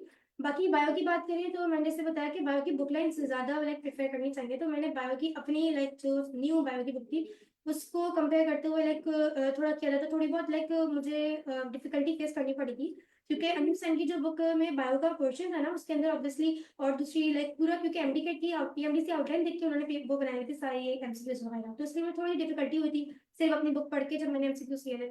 लेकिन ये है कि बहरहाल जो एमसीक्यू मुझे नहीं आते थे उसको मैंने फिर मार्क किया था, वहाँ पे लर्न किया था। बाकी लेकिन केमिस्ट्री और फिजिक्स के जो पोर्शन था एमसीक्यूज का वो बहुत ही अच्छा था, उससे मुझे काफी ज्यादा लाइक हेल्प मिली थी कॉन्सेप्ट बिल्डअप में। सही, वेरी गुड। अच्छा, अब मेरा अगला सवाल ये है कि भाई जो बच्चे अभी सेकंड और एमडी कैट में हैं, इनके सेकंड ईयर के पेपर खत्म हो गए। सेकंड ईयर के पेपर के बाद ये बच्चे, इसमें दो बातें। पहला सवाल, ये बच्चे किस तरह से आगे एमडी कैट को लेके चलें, और फिर वो बच्चे जिन्होंने एमडी कैट ज्वाइन ही नहीं किया है, वो फिर सेकंड ईयर के पेपर के बाद उसको कैसे लेके चलें। इन दो क्वेश्चन को अलग अलग करके मुझे आंसर दीजिए। ओके, सबसे पहले जो बच्चे पहले से एमडीकैट को लाइक ज्वाइन कर चुके हैं ना सेकंड ईयर के दौरान, वो किस तरह से लेके चलेंगे, लाइक मैंने जो किया था पर्सनली वो ये कि पहले तो मैंने एमडीकैट को ऐसे इतनी ज्यादा इंपॉर्टेंस स्टार्टिंग में सेकंड ईयर के दौरान नहीं दी। जैसे मेरा सेकंड ईयर का पेपर खत्म हुआ था तो उस दौरान उस दिन ही लाइक जब खत्म हुआ था तो छुट्टी के टाइम पे like I was really very happy कि हाँ मैंने अभी एमडीकैट की स्टडीज अपनी स्टार्ट करनी है, बिकॉज मुझे लाइक इस तरह से लाइक क्योंकि मुझे पर्सनली एमसीक्यू सॉल्विंग में ना लाइक इंटरेस्ट है, मुझे मजा आता है एमसीक्यू सॉल्व करने में, लिख के लाइक क्वेश्चन सॉल्व करने में इतना इंटरेस्ट नहीं है ऑब्वियसली। तो लाइक मैं ऑलरेडी एक्साइटेड थी बहुत ज़्यादा कि हाँ मुझे सही से लाइक कॉन्सेप्ट बिल्डअप करके बहुत अच्छे से और ज़्यादा पढ़ाई करनी है ना। तो फिर उसी दिन से लाइक मैंने तब से अपनी ना स्टडी शुरू कर दी थी। लाइक कोई गैप नहीं लेना फर्स्ट ऑफ ऑल, ठीक है, कोई भी गैप नहीं लेना, बिकॉज डेफिनेटली आप अभी गैप लोगे ना फिर बाद में उस गैप के लिए पछताओगे, तो इसलिए अभी कोई गैप नहीं लेना है। अभी बिल्कुल फौरन से स्टार्ट कर दो अपनी एमडीकैट की स्टडीज, ठीक है, और फिर जब स्टार्ट करो तो फिर वो स्टूडेंट्स के जिन्होंने पहले से किया हुआ कवर, तो उनके पास ऑब्वियसली प्रॉपर गाइडेंस मटेरियल सब कुछ प्रेजेंट है, उनको क्या करना होगा जिस कॉन्सेप्ट को रिवाइज करके फिर रिवीजन करके लर्निंग करनी होगी ना। सही। लेकिन वो स्टूडेंट्स के जिन्होंने अभी अभी एमडीकैट को ज्वाइन किया है, अब क्योंकि लाइक अभी जो लाइक इन्फॉर्मेशन आ रही है वो यही है उसके अकॉर्डिंग के, क्योंकि लाइक नेशनल एमडीकैट होने वाले हैं, तो इस वजह से आई विल सजेस्ट कि आप अपनी बुक पहले जो भी आपका प्रोविंस है उसकी बुक लाइक याद करो सही से, जो भी चैप्टर्स है उसको याद करें। उसके बाद जब आप याद कर लें, याद करने के बाद बाकी प्रोविंस में से जो आपके टीचर्स आपको सजेस्ट करेंगे बुक, सिर्फ उन बुक की जस्ट रीडिंग करें और रीडिंग करके वो वाला पोर्शन के जो आपको लिया, वो वाली लाइंस जो आपको लगे कि हमारी बुक में मेंशन नहीं है, उसको आप जॉट आउट करके अपनी बुक में फिर लिख के पेंसिल से फिर उसको लर्निंग करें। तो ये है कि आपकी अपनी बुक आपके पास पूरी क्रिएट हुई होगी कि हाँ हमें अपनी बुक से लाइक, फिर उसके बाद में जब अपनी बुक खोलोगे ना तो उसके अंदर दूसरी बुक्स का भी मटेरियल प्रेजेंट होगा, वो भी वो वाली बुक्स के जो आपको आपके टीचर्स ने सजेस्ट किया हुआ है, तो ये कि उससे आपको काफी ज्यादा फिर फायदा होगा। तो इस तरह से लाइक जो बाद में स्टूडेंट स्टार्ट कर रहे हैं उनको नोट्स वो बनाना पड़ेगा शुरू से, बाकी जो पहले से स्टार्ट कर चुके हैं उनको ऑब्वियसली उनके पास नोट्स बने हुए होंगे, तो उनको थोड़ा सा फायदा होगा पहले से ज्वाइन करने का। यानी जो पहले से पढ़ रहे हैं तो अपने नोट्स बना के रखें, अपने पॉइंटर्स बना के रखें, ताकि उसमें उनको आसानी हो। और जो बाद में करेंगे उनको सारा काम यही करना है, लेकिन फिर जीरो से करना पड़ेगा, तो आप जो है। अच्छा, बाद वाले में एक रिस्की ये भी कि एमडीकैट की डेट्स बड़ी वेरी करती हैं। इनकी कोशिश ये है कि अगस्त के महीने में एमडीकैट किया जाए या जुलाई के एंड में किया जाए, लेकिन ये हो नहीं पा रहा है, तो वो सितंबर अक्टूबर में जा रहा है, और फिर वो रिकंडक्ट के चक्कर में फिर वो दिसंबर में हो रहा है। 2 साल से तो यही चल रहा है, लेकिन हो सकता है कि एमडीकैट की डेट्स अनसर्टेन होती है, नहीं पता। अच्छा, इसको मैं रोक के थोड़ा सा एक दो बातें, बहुत सारे स्टूडेंट्स के कमेंट्स में क्वेश्चंस हैं, मेरी कोशिश है कि उन क्वेश्चंस को मैक्सिमम कवर करें। किसी क्वेश्चन का आंसर अगर हम नहीं दे पाए तो हम कमेंट्स में ही उसी का रिस्पॉन्स आपको कर देंगे। अच्छा, इस पॉडकास्ट का जो हमारा अगला सेशन है, उसमें हम पेपर्स की टिप्स एंड ट्रिक्स के ऊपर, पेपर की साइकोलॉजी के ऊपर, ये बहुत ही इंपॉर्टेंट चीज है, उसके ऊपर हम बात करेंगे। क्योंकि बहुत सारे ऐसे स्टूडेंट्स होते हैं जिनकी प्रिपरेशन बहुत अच्छी होती है, एंजाइटी, स्ट्रेस, मुख्तलिफ नेगेटिविटी, साइकोलॉजिकल प्रेशर की वजह से वो अच्छा परफॉर्म नहीं कर पाते। ऐसे आप लोगों में से भी बहुत सारे स्टूडेंट्स होंगे। तो हमारा जो अगला सेशन है अभी इसी पॉडकास्ट का आगे, तो हम उसमें इस चीज को कवर अप करेंगे, लेकिन उससे पहले कुछ क्वेश्चंस स्टूडेंट्स के हैं, पहले मैं क्विक वो क्वेश्चंस थ्रो करता हूं ताकि उनके क्विकली आंसर हम कर सकें, और फिर हम उस पेपर साइकोलॉजी के ऊपर जो है अभी बात करते हैं। अच्छा, एक क्वेश्चन ये कि भाई आपने जो लेक्चर की रिवीजन स्टार्ट की थी आफ्टर बोर्ड एग्जाम की थी या साथ साथ की थी? एमडीकैट के लेक्चर्स की एमडी कैट के लेक्चर की कमेंट्स में ये क्वेश्चन आया हुआ है जी। एमटीकेट के लेक्चर्स का जो रिवीजन है वो मैंने ज़्यादा लाइक जैसे फॉर एग्जांपल हमारे जो टीचर्स थे उन्होंने हमें टेस्ट जो है वो पहले ही प्रोवाइड करना शुरू कर दिया था ड्यूरिंग द सेकेंडरी स्टडीज ना। तो जब टेस्ट होता था तो उस दिन ही, क्योंकि शाम में या रात में हमारे पास टेस्ट आ जाता था ऑनलाइन वाला, तो उससे पहले लाइक उस दिन मैं रिवीजन कर लेती थी, वरना उसको खुद से रिवीजन मैंने लाइक उस दौरान सेकेंडरी के दौरान नहीं स्टार्ट किया था। खुद से जो सेल्फ स्टडी वाला रिवीजन था सही से जो मैंने स्टार्ट किया था वो मैंने सेकेंडरी के बाद किया था। सही। अच्छा, एक क्वेश्चन ये है कि भाई एमडी कैट जो है सेकंड ईयर से कितना डिफरेंट है? वैसे तो बड़ा बेसिक क्वेश्चन है, पूरी पॉडकास्ट इसी चीज के ऊपर है, आप सुन लें इसको तवज्जो से। और सर अकरम की भी वीडियोस हमारे फेसबुक पेज पे अपलोडेड है, उसके लिंक इंस्टाग्राम पे भी आपको मिल जाएंगे, तो उनको भी सुने, वो आपको कंप्लीट गाइडलाइन देंगे। लेकिन इस क्वेश्चन के आगे क्वेश्चन है कि भाई एमडी कैट क्या वाकई में टफ है या ट्रिकी है? बेसिकली कोई भी चीज टफ या ट्रिकी उसके लिए होती है जो प्रैक्टिस नहीं करेगा, जिसने तैयारी नहीं की होगी। टफ या ट्रिकी उसके हम्म। लिए होगा, वरना जिसने प्रैक्टिस की है, जिसको अपने ऊपर लाइक कॉन्फिडेंस है कि हाँ मैंने अल्हम्दुलिल्लाह इतनी प्रैक्टिस कर ली है कि मैं कर सकती हूँ, और तो फिर इंशाल्लाह ये है कि उसके लिए तो ये टफ नहीं होगा। क्योंकि मैंने जो जितनी भी प्रैक्टिस की थी उसकी वजह से मैं कहूँगी कि जितनी एमसीक्यूज की आप प्रैक्टिस करोगे ना उतनी ज्यादा आपके अंदर लाइक कॉन्फिडेंस बिल्डअप होगा, और जितना कॉन्फिडेंस होगा ना तो ये है कि वो आपके लिए फायदेमंद होगा। तो ये टफ नहीं था। टफ नहीं था, सही हो गया। अच्छा, इसमें एक क्वेश्चन है कि भाई कौन से बैच और कौन से कैंपस में आपके और आपके टीचर्स कौन थे? मैं इस हवाले से इसका जवाब दे देता हूँ कि देखिए, अनीस हुसैन जो है एक सेंट्रलाइज सिस्टम के अंडर चलता है। हमारे अल्हम्दुलिल्लाह भी कराची में 10 कैंपसेस हैं, और इन तमाम कैंपसेस में एक सेंट्रलाइज पॉलिसी के थ्रू जो है काम होता है। तो इसलिए अब अनीस हुसैन के किसी भी कैंपस में टीचर कोई भी चीज़ पढ़ा रहे हैं, किसी भी कैंपस में कोई भी चैप्टर का टेस्ट हो रहा है, वो सारे कैंपसेस में सेंट्रलाइज्ड होता है। हर किसी का स्टाइल अलग अलग होता है बात करने का, समझाने का, लेकिन जो आउटलाइन पढ़ानी है, जो मटेरियल सॉल्व करना है, जो टेस्टिंग होनी है, वो पूरी सेंट्रलाइज्ड हमारी है। और आप कोई भी कैंपस अनीस हुसैन का ज्वाइन करेंगे तो आपको सेम स्टैंडर्ड वहां पे मिलेगा। तो आप अपने नियर बाई कैंपस देंगे, हमारे 10 कैंपसेस हैं, आप हमारी वेबसाइट जाके देखें, उसमें भी सारे कैंपसेस मेंशन हुए हैं। और आपका जो भी नियर बाई कैंपस है, नॉर्थ नाजोबाद है, बादराबाद है, गुलशन है, जौहर है, गुलशन मेमार है, मलीर है, यूपी है, डीएचए है, जहां पे भी आपको सूट करता है अपनी ट्रैवलिंग देखें और वहां पे आप जाएं। और anilhusain.com हमारी वेबसाइट है, आप वहाँ पे जो है उन कैंपस की डिटेल्स वहाँ से ले सकते हैं। स्टैंडर्ड की अलबत्ता ये जिम्मेदारी मैं बिल्कुल लेता हूँ, बताता हूँ कि स्टैंडर्ड तमाम कैंपसेस का सेम है।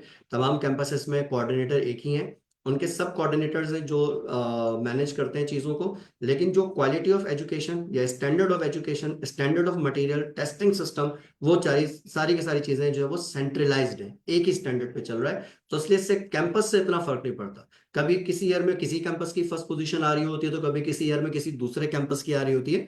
तो इसलिए कैंपस से फर्क नहीं पड़ेगा, क्वालिटी ऑफ एजुकेशन सब में सेम है। अच्छा, एक क्वेश्चन उन्होंने पर्सनल नोयत का किया हुआ है कि फर्स्ट ईयर सेकंड ईयर में कितनी परसेंटेज थी आपकी? कीप इन माइंड कि ये आगा खान बोर्ड से इंटर बोर्ड में आई है, कराची बोर्ड में, तो सिस्टम बहुत ही डिफरेंट था। और उस डिफरेंट सिस्टम की वजह से जो है परसेंटेज में भी फर्क पड़ता है, क्योंकि इंटर बोर्ड के मेथड अलग है, जरा रट्टे पे ज्यादा बेस करती हैं चीजें। फिर भी इस सवाल का जवाब अगर आप देंगे फर्स्ट ईयर और सेकंड ईयर में कितनी परसेंटेज थी, शायद तसल्ली हो जाए।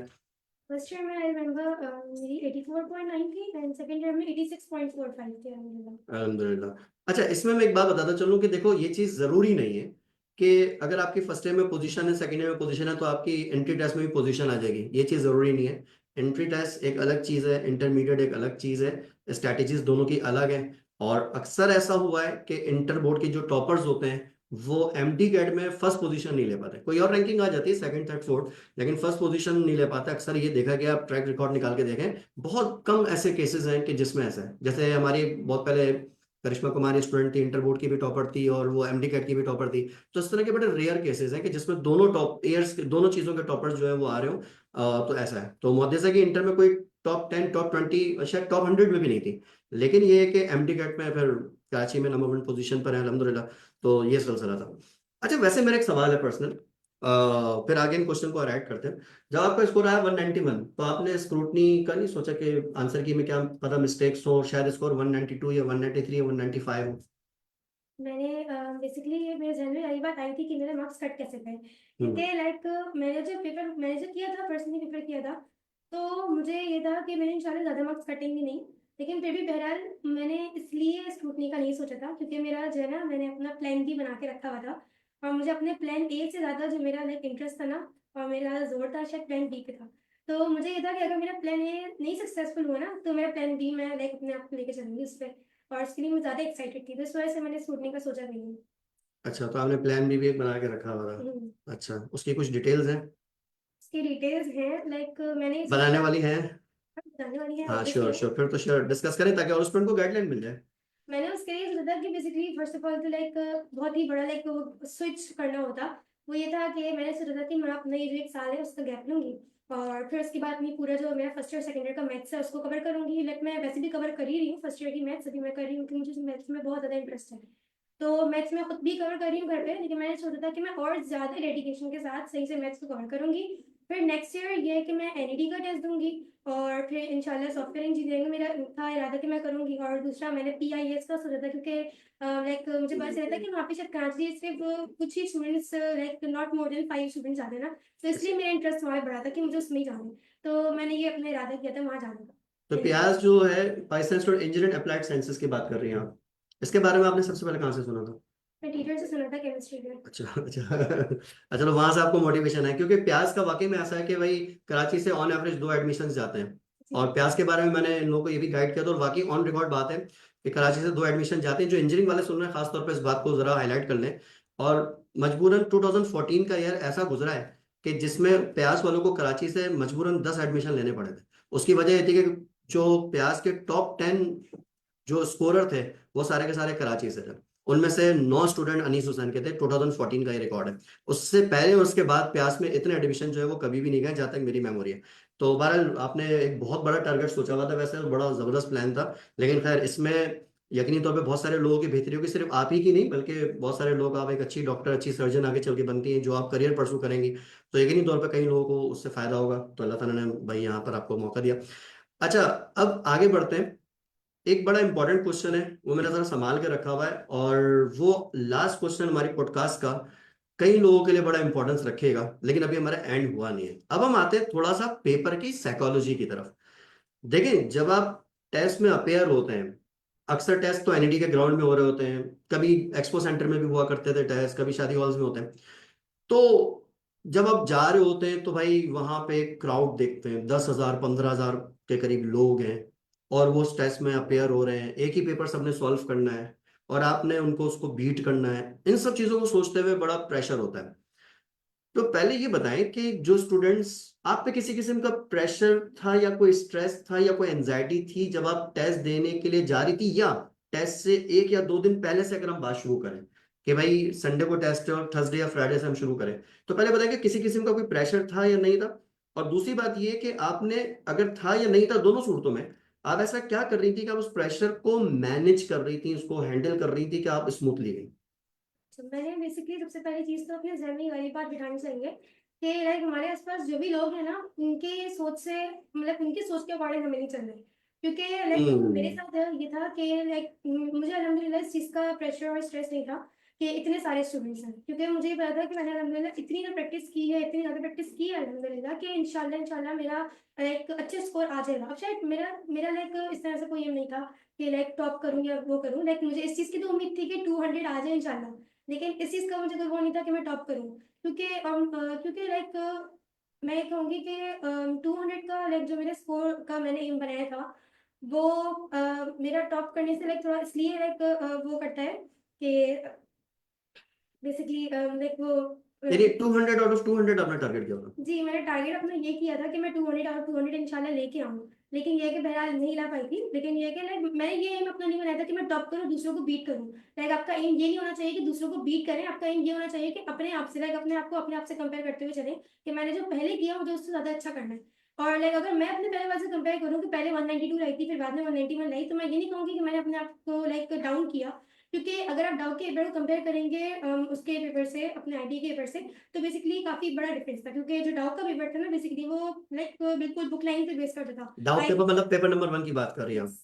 ओके। जी पेपर करें। बिल्कुल लाइक आपकी बुक लाइन से बेस करता था और बहुत ऐसी चीज़ें थी जो पीएमडीसी के आउटलाइन से बाहर थी। लेकिन जहाँ बात करेंगे आईबीए के पेपर के बारे में, तो वो वाला जो पेपर था वो कॉन्सेप्ट बेस्ड पेपर था बहुत ज़्यादा।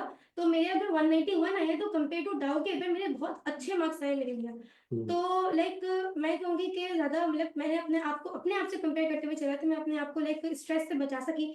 दूसरी एक चीज़ होती है कि स्ट्रेस से बचाने के लिए स्टूडेंट्स यूजुअली एक बहुत बड़ी गलती करते हैं, सोचते हैं कि हम आराम से लाइक जो टाइम है उसके ऊपर एग्जैक्ट पहुंचेंगे। या ये गलती नहीं कीजिएगा। आप लोग कोशिश करें कि थोड़ा सा टाइम से पहले पहुंचे, लाइक ताकि अपने आप को अपने जो माहौल है आसपास का ना उसमें लाइक अडेप्ट कर सकें। ठीक है, तो इसलिए थोड़ा सा पहले आने आने की लाइक थोड़ा सा ज़्यादा पहले आए, लाइक 15 मिनट्स पहले आ जाए, 20 मिनट्स पहले आ जाए, ताकि थोड़ी सी आप अपना थोड़ा सा अपने आप को एडॉप्ट कर सकें।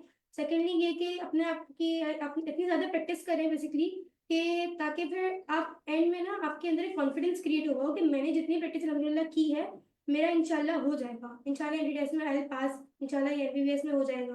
तो अपने अंदर कॉन्फिडेंस होना चाहिए। सही। अच्छा, इसी क्वेश्चन को थोड़ा और रैशनलाइज करता हूँ। मुझे ये बताइए कि जब आप टेस्ट में अपेयर होती हैं तो भाई एक रेकी या एक प्लानिंग दिमाग में होती है कि मुझे पहले इस वाले पोर्शन को अटेम्प्ट करना है, फिर इस वाले को करना है, फिर इस वाले को। तो आपने सोचा हुआ था कि लेट्स से कि मैंने पहले फिजिक्स करना है, उसके बाद मैंने इंग्लिश करना है, या आपने बस रैंडम स्टार्ट कर दिया था? इसमें आपने क्या स्ट्रैटेजी रखी थी? इसमें एज़ सच मैंने स्ट्रेटजी नहीं रखी थी, इसमें मैंने लाइक जो क्वेश्चन जिस तरह से आए हुए थे उसी तरह से मैंने अपने आप को लाइक उसी तरह से मैं चलती रही थी। फिर जो भी क्वेश्चन लाइक मुझे लगता था कि लाइक मुझे इसमें थोड़ी कन्फ्यूजन है, अगर थोड़ी सी भी कन्फ्यूजन उस क्वेश्चन में होती थी तो उसको मैंने मार्क किया हुआ था, बाकी लाइक मैं बिल्कुल नॉर्मल चल रही थी। अच्छा, जिसमें कंफ्यूजन थी उस, अच्छा ये बड़ा इंपॉर्टेंट चीज है, बहुत इंपॉर्टेंट। मेरा क्वेश्चन भी इसी पे कि जो क्वेश्चन कंफ्यूजन क्रिएट कर रहा था, आपने उसको मार्क कर दिया, आपने लेफ्ट कर दिया टेम्पररी, उसके बाद फिर आपने उसको रिकॉल फिर एंड ऑफ द पेपर किया? जी, मैंने एंड ऑफ द पेपर उसको मैंने करके छोड़ दिया। मैंने कहा इसकी वजह से मुझे अपने मार्क्स बाद में खराब नहीं करने, तो मैंने उसको मार्क करके छोड़ दिया। और फिर बिल्कुल जब मैं पेपर को रिवाइज़ करने लगी थी कि मैंने जो पिछले लाइक क्वेश्चन मैं कर चुकी हूँ, उसको मैंने करेक्ट किया कि नहीं किया, तो उस दौरान जैसे ही वो वाला क्वेश्चन आया उसके ऊपर मैंने फिर से सोचा, फिर उसको अटेम्प्ट किया। सही। अच्छा, ये बड़ा इंपॉर्टेंट चीज है, बहुत इंपॉर्टेंट चीज है, बहुत इंपॉर्टेंट। मेरा बड़ा इंपॉर्टेंट क्वेश्चन था, उन्होंने खुद ही इसको डिस्कस किया इशू को, कि जब कोई क्वेश्चन फंस रहा होता है, मिसाल के तौर पे आप पेपर में अपेयर हुए, शुरू के 6 क्वेश्चंस लगातार थे जो आपको नहीं आ रहे होते। अब देखिए इन्होंने क्या किया कि उन्होंने क्वेश्चन नंबर, मिसाल के तौर पे 6 क्वेश्चन नहीं आ रहे ना, तो उन्होंने अगला जो क्वेश्चन था ना उसको फोकस किया, यानी रिमेनिंग पेपर को फोकस किया। और बहुत सारे बच्चे यहाँ पे क्या गलती करते हैं, बार बार उस क्वेश्चन को कर रहे होते हैं, अच्छा ऐसा हो जाए ऐसा हो जाए, और उसमें टाइम आपका तेजी से किल हो रहा होता है। आपने टाइम लिमिट के अंदर काम करना है। फिर दूसरी बात ये कि बहुत सारे बच्चे इसमें नेगेटिविटी लेके बैठ जाते हैं, यार मुझसे 6 सवाल नहीं हो रहे तो पता नहीं मेरा एडमिशन होगा या नहीं होगा, पता नहीं एडमिशन होगा नहीं होगा, ये वाली चीज आना शुरू हो जाती है ड्यूरिंग द टेस्ट। तो ये बड़ी खतरनाक चीज है। तो इस अप्रोच से बचें, एक पॉजिटिव अप्रोच के साथ जाएं, और पॉजिटिव अप्रोच से पहले अपनी वर्किंग स्ट्रांग करके जाएं, ताकि आपके पास कोई रिग्रेट ना हो जब आप पेपर देकर आए, तो आप ये कह सकें कि मैंने यहाँ पे अपना मैक्सिमम दिया है। अगर मैं आपसे पूछूं कि क्या आपने मैक्सिमम दिया इस पेपर में वैसे, जी, या मैक्सिमम कहीं पे तो कुछ और थी जो गुंजाइश है स्टडीज़ करनी है, प्रैक्टिस है किस चीज़ में? किसी भी चीज में? जैसे मैं आपसे एक सवाल करता हूँ, मेरा ये बड़ा अहम सवाल है कि भाई अगर एमडी कैट रिकंडक्ट होता है हुँ, और तीसरा पेपर हो जाता है हुँ, अगले संडे, हुँ। तो ऐसी क्या गलती है जो आप रिपीट नहीं करेंगी कि आप 200 आउट ऑफ 200 स्कोर कर सकें? वैसे तो ऐसे सच मेरे ज़हन में भी कोई चीज़ नहीं आ रही, क्योंकि ये जो रिकंडक्ट हुआ था ना, इसमें मैंने काफ़ी बहुत सारी चीज़ें चेंज करते हुए स्टडी की थी। पहले वाले मतलब पेपर के कंपैरिज़न में। तो जो इस रिकंडक्ट में लाइक मैंने जो भी चेंजेस किए थे ना, उसके बाद I don't think as such मुझे कोई चेंजेस की ज़रूरत है, सिवाय इसके कि शायद कि मैं और दूसरी बुक से एक्स्ट्रा पढ़ लूँ। उससे ज़्यादा और कुछ नहीं लाइक आई थिंक ऐसे ज़रूरत होगी। सही सही। अच्छा, पेपर में कैलकुलेशन वाले जो क्वेश्चंस थे, वो आपने वो साथ साथ सॉल्व किए या वो आपने आखिर में किए? साथ-साथ सॉल्व किए थे। सात सौ, यानी एमसीक्यूज का जो गिवन सीक्वेंस था उस सीक्वेंस में उस सीक्वेंस में। आपने पूरा पेपर जो उसको मैनेज किया हुआ था। सही सही, ठीक हो गया। अच्छा, अब मुझे आप ये बताएं कि जब पहली दफा टेस्ट कंडक्ट हुआ, टेस्ट का रिजल्ट आया, उसके बाद फिर इंफॉर्मेशन आई कि भाई लीकेज और जो भी प्रॉब्लम है, तो आपने पहले टेस्ट के बाद फिर पढ़ाई को साइडलाइन कर दिया था, और रिकंडक्ट जब अनाउंसमेंट हुई तो उसमें भी एक कंफ्यूजन थी, रिकंडक्ट होगा या नहीं होगा, केस चल रहा है कोर्ट में, और जो भी XYZ मसले थे। तो आपने क्या किया कि आपने टेस्ट देने के बाद 2-4 दिन के बाद दोबारा से चीजों को रिवाइज करना शुरू किया, या फाइनल अनाउंसमेंट का वेट किया कि रिकंडक्ट की अनाउंसमेंट आए तो फिर मैं स्टार्ट करूं? उस टाइम को कैसे किया? क्योंकि जो बच्चे अभी बैठे हुए हैं ना, अल्लाह ना करे ये मसला हो, लेकिन ये मसला उस टाइम होगा तो शायद हम इनको बताने वाले उस टाइम ना हो। तो इन बच्चों के लिए गाइडलाइन है कि अगर कभी ऐसा हो रहा है पेपर दे रहे हो वो लीक हो जाता है और रिकंडक्ट की बात आती है, तो आपने करना क्या है? आप तो आपने क्या किया था ये वजह, पहले पेपर के बाद आपने क्या किया? पहले पेपर के बाद मैंने अपनी जो और दूसरी चीज़ों में मेरा इंटरेस्ट था स्टडीज़ का, मैंने वो चीज़ें स्टार्ट कर दी थी, ठीक है? तो ये है कि फिर जब रिकंडक्ट के बारे में लाइक उसी दिन लाइक ये वाली न्यूज़ आई थी कि शायद पेपर लीक हो गया। मुझे इस चीज़ का नहीं पता था, इवन कि जब मैं उस दिन आई थी, तो मैं अपनी अम्मा से ये कह रही थी, "अम्मा हमारे टाइम पे तो पेपर लीक भी नहीं हुआ, अल्लाह ताला मतलब लाइक अल्लाह का लाख लाख शुक्र है पेपर लीक नहीं हुआ है, हमारे टाइम पे बिल्कुल सही से शफ़ाफ़ियत के साथ बिल्कुल ट्रांसपेरेंसी से पेपर हुआ है।" लेकिन फिर जो शाम में मैं उस टाइम पे सो गई, शाम में ये वाली खबर आई थी कि पेपर लीक हुआ है। तो मैंने उस चीज़ के ऊपर इतना ज़्यादा लाइक बहुत ज़्यादा ज़ोर नहीं दिया था कि मैं फ़ौरन से लाइक अपनी रिविज़न करना शुरू कर दूँ। मैं जो अपना काम मैंने अपनी स्टडीज़ इतनी सोच के रखी थी कि एमडी-कैट के बाद मुझे ये चीज़ें पढ़नी है, वो मैंने पढ़ना शुरू कर दी थी अपनी तरफ से। अपने खुद से स्टडी करना शुरू की थी। फिर उसके बाद फिर जब वो थोड़ा-सा ज़्यादा ही हो गया था कि हाँ, रिकंडक्ट होने वाला है, हो सकता है कि मतलब लाइक केस चल रहा है लाइक, तो उस दौरान फिर ये है कि मैं सुबह में 1 आवर बहुत मुश्किल से कभी 1 आवर लाइक दे देती थी और उस टाइम पे मैं स्टडी किया करती थी। फिर जब बिल्कुल 26 अक्टूबर को ये पक्का हो गया था कि होना है रिकंडक्ट ना, उस दिन फिर ये है कि तब से मैंने फिर अपना टाइम टेबल बनाना शुरू किया था। फिर चीज़ों को लिखना शुरू किया था कि हाँ, मुझे ये वाला तब कवर करना है, ये तब रिवीजन करना है। फिर मैंने उस टाइम जब बिल्कुल कन्फर्म हुआ, तो मैंने स्टडीज़ करना शुरू की। सही सही हो गया, समझ गए।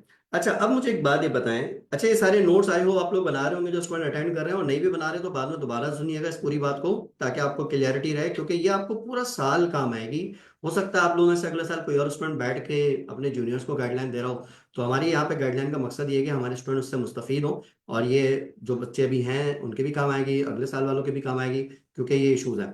अच्छा, कुछ और क्वेश्चंस कमेंट्स में हमारे पास आए हैं। उसमें एक है कि भाई इसी साइकोलॉजी पे, क्योंकि बात हमारी चल रही है, तो उसी पे एक क्वेश्चन है कि क्या आपको कभी अपना टारगेट अचीव ना होने का फियर था, कि टारगेट अचीव नहीं हुआ, कोई खौफ है? वैसे तो उन्होंने बोला प्लान बी मेरे पास था, फिर भी क्वेश्चन एक रिपीटेड क्वेश्चन है, तो जरा इस बारे में क्या आंसर करेंगे आप? बेसिकली जब स्टार्ट मैंने किया था ना, तो एक्चुअली मेरे ऊपर किसी का ही लाइक वो नहीं था कि किसी ने मुझे बहुत ज़्यादा लाइक डिप्रेस किया हो या कहा हो कि नहीं आपको एमबीबीएस ही करना है। लाइक पेरेंट्स यूजुअली करते हैं।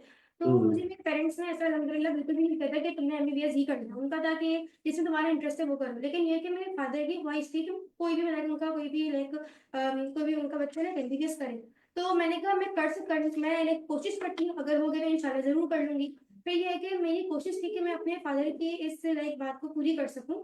तो ये वाली एक चीज़ मेरे ज़हन में थी कि मैं काश पूरी करूँ। लेकिन इस चीज़ की मुझे लाइक ये मैंने नहीं हरगिज़ सोचा था कि अगर मुझे अचीवमेंट नहीं मिली तो मुझे बहुत ज़्यादा अफ़सोस हो, ये वाली चीज़ नहीं थी। सही। अल्हम्दुलिल्लाह प्लान बी की वज़ह से जैसे मैंने बताया। प्लान बी की वजह से, यानी फियर ऑफ फेलियर जो होता है ना, ये बड़ी खतरनाक बात है।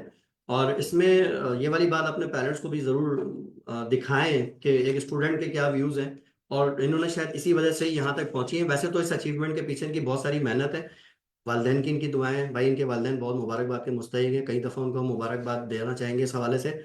और फिर थोड़ा बहुत हम ये समझते हैं कि हम जो टीचर हजरात थे उनकी जो गाइडलाइन इनको मिली, तो ये सारी चीज़ें उनकी दुआएं इनको लगी, तो वो सारी चीज़ें उन्होंने मिल के यहाँ तक पहुँचाया। तो जो पेरेंट्स भी अगर सुन रहे हैं इस बात को, तो बिल्कुल इस बात का ध्यान रखें कि फियर ऑफ फेलियर से बच्चे को ना डराएं। उस तरह फिर वो परफॉर्म नहीं कर पाएगा, वो एक नेगेटिविटी क्रिएट करेगा। तो इसलिए एक सही डायरेक्शन में बच्चा वर्क कर रहा है, अपनी फुल एनर्जी के साथ काम कर रहा है, तो मेरे ख्याल में वो एक अच्छा स्कोर कर सकता है और अच्छी जगह पे पहुंच सकता है। अगर वो एमबीबीएस में ना भी पहुंचे, तो उसकी जगह कहीं और पहुंचेगा, तो अच्छी जगह में पहुंचेगा। तो इस बात का बिल्कुल ख्याल रखें। इस हवाले से अनीस हुसैन साहब जो हमारे सीईओ हैं, तो वो भी इस बात को अक्सर हमें कम्युनिकेट किया करते रहते हैं कि भाई फियर ऑफ फेलियर जो है ना नहीं होना चाहिए, ताकि बच्चा फिर इस तरह जो अंडर प्रेशर होता है, तो फियर ऑफ फेलियर कभी भी ना हो। तो अनीस साहब की भी गाइडलाइन जब हम पढ़ाना शुरू किया था अनीस हुसैन में, उस जमाने में हमें ये मिली थी। और हम बच्चों को कोशिश करते हैं बात हमेशा कम्युनिकेट करें कि अपनी अच्छी परफॉर्मेंस जो आप दे सकते हैं वो परफॉर्मेंस दें। नेगेटिव अप्रोच के साथ जाएंगे तो फिर बड़ा मसला हो जाएगा। अच्छा, एक चीज, एक क्वेश्चन ये है कि भाई अच्छा, दो तीन क्वेश्चन ऐसे हैं जिनको क्लब करके क्वेश्चन में बना देता हूँ, क्योंकि इसमें रिपीटेड उसमें बात हो रही है। उसमें एक सवाल तो ये है कि भाई, अच्छा बहुत सारे बच्चे ना फॉर्मूला स्टडी पे फोकस करते हैं, हमें एक नुस्खा बता दें हम उसको करें पेपर हो जाए। देखें, ऐसा नहीं होगा। एक क्वेश्चन है, बहरहाल इस पे इनसे जवाब लेते हैं कि भाई मटेरियल बुक से सवाल आए थे अगर, तो हम सिर्फ मटेरियल बुक कर लें अनीस हुसैन की, तो क्या उससे मसला हल हो जाएगा? बहुत सारे बच्चे ऐसे होते हैं जो अदर इंस्टीट्यूट पढ़ रहे होते हैं, हमारी गाइडलाइन सबके लिए। तो वो बच्चे जो अदर इंस्टीट्यूट में पढ़ रहे होते हैं, वो अगर आके मटेरियल बुक ले लें, तो क्या उससे उनका मसला हल हो सकता है आपके ख्याल में? देखिए मटेरियल बुक में ऑब्वियसली लाइक एमसीक्यूज है तो बहुत सारे, लेकिन ये है कि लाइक आपको अपने आप को वहीं तक कैद करके नहीं रखना है जितने आपको जहां से भी लाइक मेरा ये था तरीका कि लाइक अपनी मटेरियल नोटबुक जो हमारे पास इंग्लिश की थी, सबसे पहले तो उसको सॉल्व करती थी। उसके अलावा टीचर्स ने जो ऑनलाइन टेस्ट प्रोवाइड किए हुए थे उसको सॉल्व करती थी। फिर उसके बाद जो है मेरी कोशिश थी लाइक मैं डिफरेंट साइट्स को अप्रोच करती थी। और मैंने बहुत सारी डिफरेंट साइट्स अप्रोच की थी और वहां से मैंने बहुत सारे एमसीक्यू सॉल्व किए थे। मैंने अपनी फ्रेंड से हेल्प की थी, मेरी फ्रेंड ने इस चीज़ में मुझे बहुत ज़्यादा हेल्प की थी कि मैं उससे पूछती थी कि मुझे ज़्यादा मटेरियल पे लाइक मतलब वर्क करना है और उसके ऊपर लाइक उसके थ्रू प्रैक्टिस करनी है, तो उसने मुझे बहुत ज़्यादा प्रोवाइड किया था, बहुत हेल्प की थी कि जिसकी वजह से लाइक मेरी प्रैक्टिसिंग बहुत ज़्यादा होगी। तो जस्ट अंडरस्टैंड की मटेरियल और एमसीक्यूज तक अपने आप को कैद ना करें, उससे बाहर जाएं और बहुत सारे एमसीक्यूज सॉल्व करें, सिर्फ ये वाले एमसीक्यूज नहीं, ये जरूर करें, उसके साथ और भी करें। अच्छा, मैं इसमें एक सवाल, कुछ सवाल इनको मिला के मैंने एक सिंपल क्वेश्चन कर देता हूँ, क्योंकि बहुत सारे बच्चे पूछ रहे हैं कि एमडी कैट और सेकंड ईयर को कैसे आपने मैनेज किया। इसके ऊपर हमने बीच में बात की है, आप बीच में से दोबारा इस पॉडकास्ट को देखिएगा तो आपको बात समझ में आएगी। लेकिन मैं इस क्वेश्चन को अलग तरीके से पूछता हूँ, डिस्कस कर लेता हूँ दोबारा, कि देखिए तरतीब क्या है पढ़ने की। क्योंकि बहुत सारे बच्चों को ना, मुझे लगता है कि सीक्वेंस ही नहीं पता पढ़ने की। वो समझते हैं लेक्चर लेके मटेरियल सॉल्व कर लिया हो जाएगा, बुक रीडिंग स्किप कर दी। वो समझते हैं कि लेक्चर नहीं लो, सिर्फ बुक रीडिंग करो, घर में बैठ के पढ़ो तो हो जाएगा, वो भी मसला है। सीक्वेंस क्या है पढ़ने की, थोड़ा सा इस बारे में दोबारा इस पॉइंट पे रिव्यू कर दें, ताकि जिन्होंने अभी बाद में ज्वाइन किया तो उनको सीक्वेंस समझ में आए, और बाकी फिर वो पुराने रिवाइज करके दोबारा से इसको रिवाइंड करके देख लें वीडियो को। तो सीक्वेंस अगर एक दफा आप दोबारा बता दें कि पढ़ने की सीक्वेंस क्या होती है, किस तरह से पढ़ना चाहिए। सबसे पहले टीचर का मैंने लेक्चर लिया, लेक्चर लेने के बाद मैंने उसको लाइक नोट डाउन कर लिया फॉरली, फिर उसके बाद जो है मैं लाइक फिर उसके बाद मैं बुक की रीडिंग करती थी, और बुक की रीडिंग से सारी लर्निंग लाइक उसमें अगर उसमें जो भी चीजें मेंशन थी ना उसको लाइक याद करती थी। फिर याद करने के बाद अगर जरूरत पेश आती थी कि मुझे और दूसरी बुक्स को भी लाइक कवर करना चाहिए, तो मैं उनकी जस्ट रीडिंग करती थी और जो एक्स्ट्रा पॉइंट्स थे उनको अपनी बुक में मेंशन करती थी। फिर उसी बुक फिर बार बार रिवाइज करना, फिर जो लास्ट चीज होती है ना वो होती है रिवाइज करना, सबसे ज्यादा मुश्किल होती है। रिवाइज आपको कंटिन्यूसली करना होती है क्योंकि उसमें मूड क्रिएट होता नहीं है, करना पड़ता है, और कंटिन्यूसली बस रिवीजन करना होता है, सबसे ज्यादा इंपॉर्टेंट चीज होती है। तो सही। सारी चीजें इंपॉर्टेंट है, लेक्चर लेने से लेके रिवीजन तक। बुक सही। लाइन भी उसके अंदर है इंपॉर्टेंट। उसमें बुक लाइंस वगैरह वो सारी चीजें हैं, और अभी तो सिन बोर्ड की बुक्स में एंड ऑफ चैप्टर एक्सरसाइज में समरी भी आ गई, तो वो भी थोड़ी बहुत हेल्प कर ही देती है। अच्छा, अगला सवाल बच्चों का ये है कि क्या सिन बोर्ड के अलावा अदर बोर्ड की बुक भी पढ़नी चाहिए, लाइक फेडरल, पंजाब के भी के, अगर नेशनल एमडी होता है तो। नेशनल एमडी अकेडमी फिर ऑब्वियसली पढ़नी पड़ेगी, क्योंकि लाइक उसमें ये तरीका जैसे मैंने अभी बताया भी था वो आप यूज करिएगा कि सबसे पहले जो आपका अपना प्रोविंस है कि जिससे आप अपनी प्रोविंस की जो बुक है उसको सही। सही से उसको याद कर लें, सही से उसके अंदर जितने भी कॉन्सेप्ट्स हैं सबको सही से समझ लें, याद कर लें, बुक लाइंस आप बिल्कुल सही से याद कर लें। फिर उसके बाद आप दूसरी जो बुक्स हैं जो आपको टीचर्स है अपने टीचर से पूछेगा कि कौन सी बुक है, क्योंकि आप सारे प्रोविंस की बुक तो ऑब्वियसली नहीं पढ़ सकते ना, तो आप अपने टीचर से पूछें कि कौन सी बुक्स को आपको प्रायोरिटाइज करना है और ज्यादा इंपॉर्टेंस देनी है, फिर उनको आप लेते हुए चलें और उसके अंदर से पॉइंट्स शॉर्ट आउट करके अपने पास अपनी ये बुक में मेंशन करें और उसको फिर रिवाइज करते रहें। सही। अच्छा, फिर एक फॉर्मूला क्वेश्चन है कि भाई बायो की बुक, बायो के लिए कौन कौन सी बुक्स पढ़ी थी आपने। अच्छा, बायो के लिए मैंने शायद कोई बच्चे ऐसे जिसको बायो टफ लगती होगी, क्योंकि आपको भी टफ लगी शायद, तो वो यही जानना चाह रहे हैं, इसका बायो कोई की नुस्खा बताएं। टफ नहीं लगी थी, आइलैंड से टफ लगी थी, टफ नहीं लगी थी वो, लाइक इस तरह से था कि लाइक आपने एक दफा कॉन्सेप्ट क्लियर कर लिया, करने के बाद असल जो चीज थी ना मुश्किल वो थी रिवीजन करना, और वो सबसे ज्यादा आपको बायो में ही रिवीजन करना पड़ता है। उसके लिए आपको बहुत ज्यादा मूड बनाना पड़ता है रिवीजन करने के लिए, टाइम बहुत ज्यादा निकालना पड़ता है रिवीजन करने के लिए। तो ये था मैंने जो बुक्स से कवर किया था, वो सबसे पहले तो अपनी उत्तरी प्रोविंस की बुक थी। उसके अलावा मुझे अगर जरूरत पेश आ रही थी कुछ ऐसे चैप्टर्स से कि जिसके मुतालिक हमारी अपनी बुक में लाइक सिंध की बुक में ना ज्यादा मेंशन नहीं था, तो उसके लिए मैंने फिर दूसरी लाइक मुझे ज़्यादा याद है मैंने फेडरल की बोर्ड से हेल्प ली थी, और उसके अलावा मैंने जो लेक्चर नोटबुक अपनी बनाई थी, जो अपने सर के भी लेक्चर लिए थे, उसके अलावा सेकेंड ईयर के दौरान मैंने थोड़ा बहुत दूसरी लाइक कुछ टीचर्स थी यूट्यूब पे उनके भी कुछ लेक्चर्स लिए थे, तो उसको भी नोट डाउन किया हुआ था, तो उससे मैंने हेल्प ली थी। और कुछ मैंने अनिल सर का जो मटेरियल मार्कस प्रोवाइड हुआ था एमडी कैट का, उसमें से भी कुछ चैप्टर्स के लिए हेल्प ली थी, लेकिन सबसे ज्यादा जो मेजर लाइक मैंने इंपॉर्टेंस दी थी वो अपनी ही बुक को की रख दी थी। सही। अच्छा, एक क्वेश्चन है, स्टडी टाइम टेबल के हवाले से कुछ बच्चे जानना चाह रहे हैं, ताकि उनको लगता है कि वो उसको फॉलो करेंगे तो वो भी शायद पहुंच जाए। लेकिन मैं इस क्वेश्चन को यूं रिफ्रेश कर देता हूं, बजाय इसके कि हार्डकोर हम स्टडी टाइम टेबल की बात करें। मेरा सवाल ये है कि भाई बिफोर एग्जाम्स, जब सेकंड और एमडी साथ साथ चल रहे थे, आपने इस क्वेश्चन का थोड़ा सा आंसर बीच में भी दिया, मैं थोड़ा सा और इसकी एक्सप्लेनेशन चाहता हूँ कि भाई सुबह 8 से लेकर 2 बजे तक आप हमारे कैंपस में क्लास ले रही होती थी, सही भाई। अच्छा, उसके बाद फिर 3 बजे से लेके आगे 4:30 तक आप कोचिंग में हमारे पास पढ़ रही होती थी। उसके बाद फिर आप घर जाते थे, और जिन डेज में एमडी की क्लास नहीं थी उन डेज में चले आप कोचिंग के टाइम पे होती थी, मॉर्निंग में नहीं थी। तो अब सवाल ये है कि इन डेज में आप दिन की कौन सी टाइम स्लॉट निकालती थी पढ़ने के लिए, क्योंकि कुछ बच्चे ऐसे हैं जो लेट नाइट पढ़ने बैठते हैं रात 1 बजे, कुछ ऐसे हैं जो अर्ली मॉर्निंग पढ़ने बैठते हैं। तो दिन का कौन सा टाइम स्लॉट है जो आप निकालती थी इन डेज में, जिन डेज में आप सुबह 8 से लेके 5 बजे तक अनीस हुसैन कैंपसेस में होती थी, और जिन डेज में आप बीच के टाइम सिर्फ कैंपस में होती थी, तो दोनों के बारे में जरा थोड़ा टाइम टेबल अगर बता सके। मेरे पेरेंट्स का बेसिकली ये था कि वो मुझे ना रात को लाइक जागने, ऑब्वियसली वो मेरे ख्याल में ये चीज़ करते थे कि मुझे रात को जागने नहीं देते थे कि मैं रात को जाग के पढ़ाई करूँ लेट नाइट ना। मेरे फादर कहते थे कि 11 से 4 बजे के टाइम के दौरान ना तुम्हें सोना है, पढ़ाई बिल्कुल नहीं करनी है, मुझे किताब खुली हुई नज़र नहीं आनी चाहिए ना। तो फिर ये है कि फिर लाइक मैं फिर 11 बजे लाइक बंद कर देती थी सारी स्टडीज़ और उस टाइम पे फिर मैं सो जाया करती थी। फिर सुबह 4 बजे लाइक उठती थी, नमाज़ वगैरह पढ़ के दाद के उसके बाद फिर जो मेरे पास टाइम था वो पढ़ाई करती थी। फिर फजर की अज़ान के बाद फिर जो है नमाज़ पढ़ के फिर उसके बाद पढ़ाई करना। फिर उसके बाद लाइक थोड़ा-सा नाश्ते का टाइम निकाल के फिर उसके बाद पढ़ाई करना। फिर ज़ोहर का टाइम निकाल के फिर पढ़ाई करना था। फिर ये है कि जि अगर कोचिंग आना होता था, तो कोचिंग आने के टाइम में फिर मेरा लाइक मैंने प्रॉपर एक टाइम टेबल बनाया हुआ था अपना। हर रोज़ सुबह उठ के टाइम टेबल बनाती थी अपना कि मुझे यहाँ से लेके इस टाइम से लेके इस टाइम तक ये स्टडी करना है। फिर बस में जाते हुए ये स्टडी करना है, बस से वापसी आते आते हुए ये स्टडी करना है। कोचिंग में अगर थोड़ा बहुत 15 मिनट्स क्लासेस के दौरान मिले हैं, तो उसमें मैं ये रिवाइज़ कर लूँगी। लाइक अपने हर टाइम को मैंने कोशिश की है कि यूटिलाइज़ करूँ, किसी भी तरह से अपने टाइम को वेस्ट ना करूँ। तो मैंने लाइक हर टाइम स्टडी किया, लेट नाइट स्टडी करना मेरा लाइक मैंने उस चीज़ को लाइक नहीं किया था, लेट नाइट मैंने स्टडी नहीं की थी, बिकॉज़ मेरे पेरेंट्स भी इसके अगेंस्ट थे एंड डेफिनिटली अगर लेट नाइट मैं स्टडी करती तो मेरी तबीयत भी खराब हो जाती थी, इस वजह से मैंने लेट नाइट नहीं की स्टडी। अच्छा, इसको मैं थोड़ा सा और समराइज यूं कर दूं स्टूडेंट्स को जो सुन रहे हैं, कि देखें आप वैसे अच्छा टाइम तो ये होता है कि आप अर्ली मॉर्निंग उठ के पढ़ें, सबसे बेहतरीन टाइम यही है, और मैं यही एडवाइस करूंगा कि इसी तरह से करें। बहुत सारे बच्चे बोलते हैं हमसे सुबह उठा नहीं जाता, ये वो। रात में आप टाइम पे सोएंगे तो सुबह टाइम पे भी उठेंगे। सोने से पहले आप सोशल मीडिया का बहुत इस्तेमाल करेंगे तो आप डिस्ट्रैक्शन बढ़ेगी और आप जहनी तौर पे फ्रेश नहीं उठेंगे। और इम्पोर्टेंट चीज क्या है, इनकी बात से बात आप एक्सट्रैक्ट करें कि आपको थोड़ा अपने ना कंफर्ट जोन से बाहर आके काम करना होगा। अगर आप अपने कंफर्ट जोन में रहते हुए समझ रहे हो कि सारे काम हो जाएंगे, तो फिर देखें ऐसा नहीं है। डाओ में अगर आपको जाना है तो भाई डाओ की लिमिटेड सीट्स हैं, और उन लिमिटेड सीट्स में ओपन मेरिट की उन लिमिटेड सीट्स को आपने अगर ऑक्यूपाई करना है तो आपको थोड़ा सा डिफरेंट होना पड़ेगा, ताकि आप वहां पे कर सको। अगर आप ऑर्डिनरी स्टूडेंट्स की तरह ही करते रहोगे तो फिर आपके साथ वही रिजल्ट्स होंगे इन दी एंड जो ऑर्डिनरी लोगों के होते हैं। अगर एक्स्ट्रा ऑर्डिनरी वर्किंग करोगे तो रिजल्ट भी वैसे ही होंगे।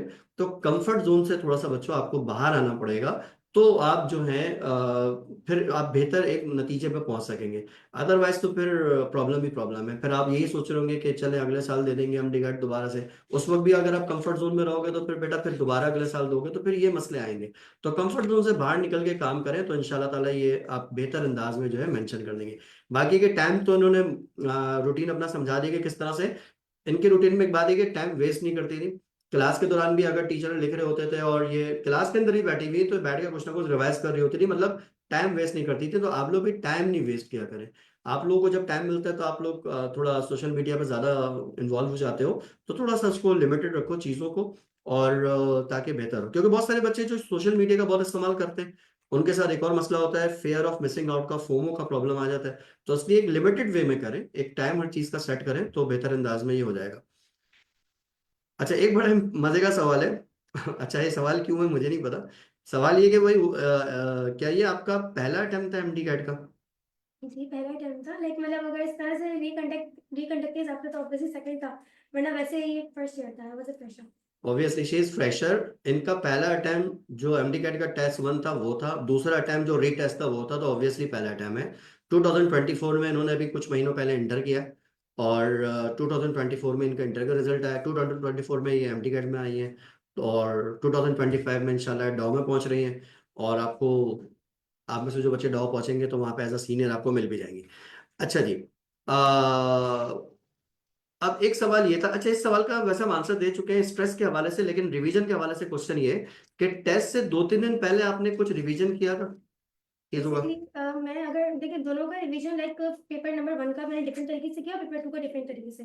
पेपर 1 का सीन ये था कि लाइक संडे को पेपर था, फ्राइडे के दिन और सैटरडे को तो मैंने इस तरह डिवाइड किया था बिकॉज़ पेपर 1 वाला जो टाइम पीरियड था ना उसमें मैंने अपने आप को किसी भी किस्म की चीज़ में लाइक इन्वॉल्व नहीं किया था, लाइक सोशल मीडिया की बात नहीं करी और दूसरी चीज़ें जो होती हैं आस-पास इवेंट्स वगैरह अटेंड करने होते हैं, तो मैंने उसमें बिल्कुल भी अपने आप को नहीं किया था। तो मैंने फ्राइडे के दिन लाइक पूरा फर्स्ट ईयर रिवाइज़ किया था, सैटरडे के दिन पूरा सेकंड ईयर, इस तरह से लाइक पेज पलटती थी और लाइक सारे कॉन्सेप्ट रिवाइज़ करी होती थी ना, ऐसे मैंने रिवीजन किया था सारा।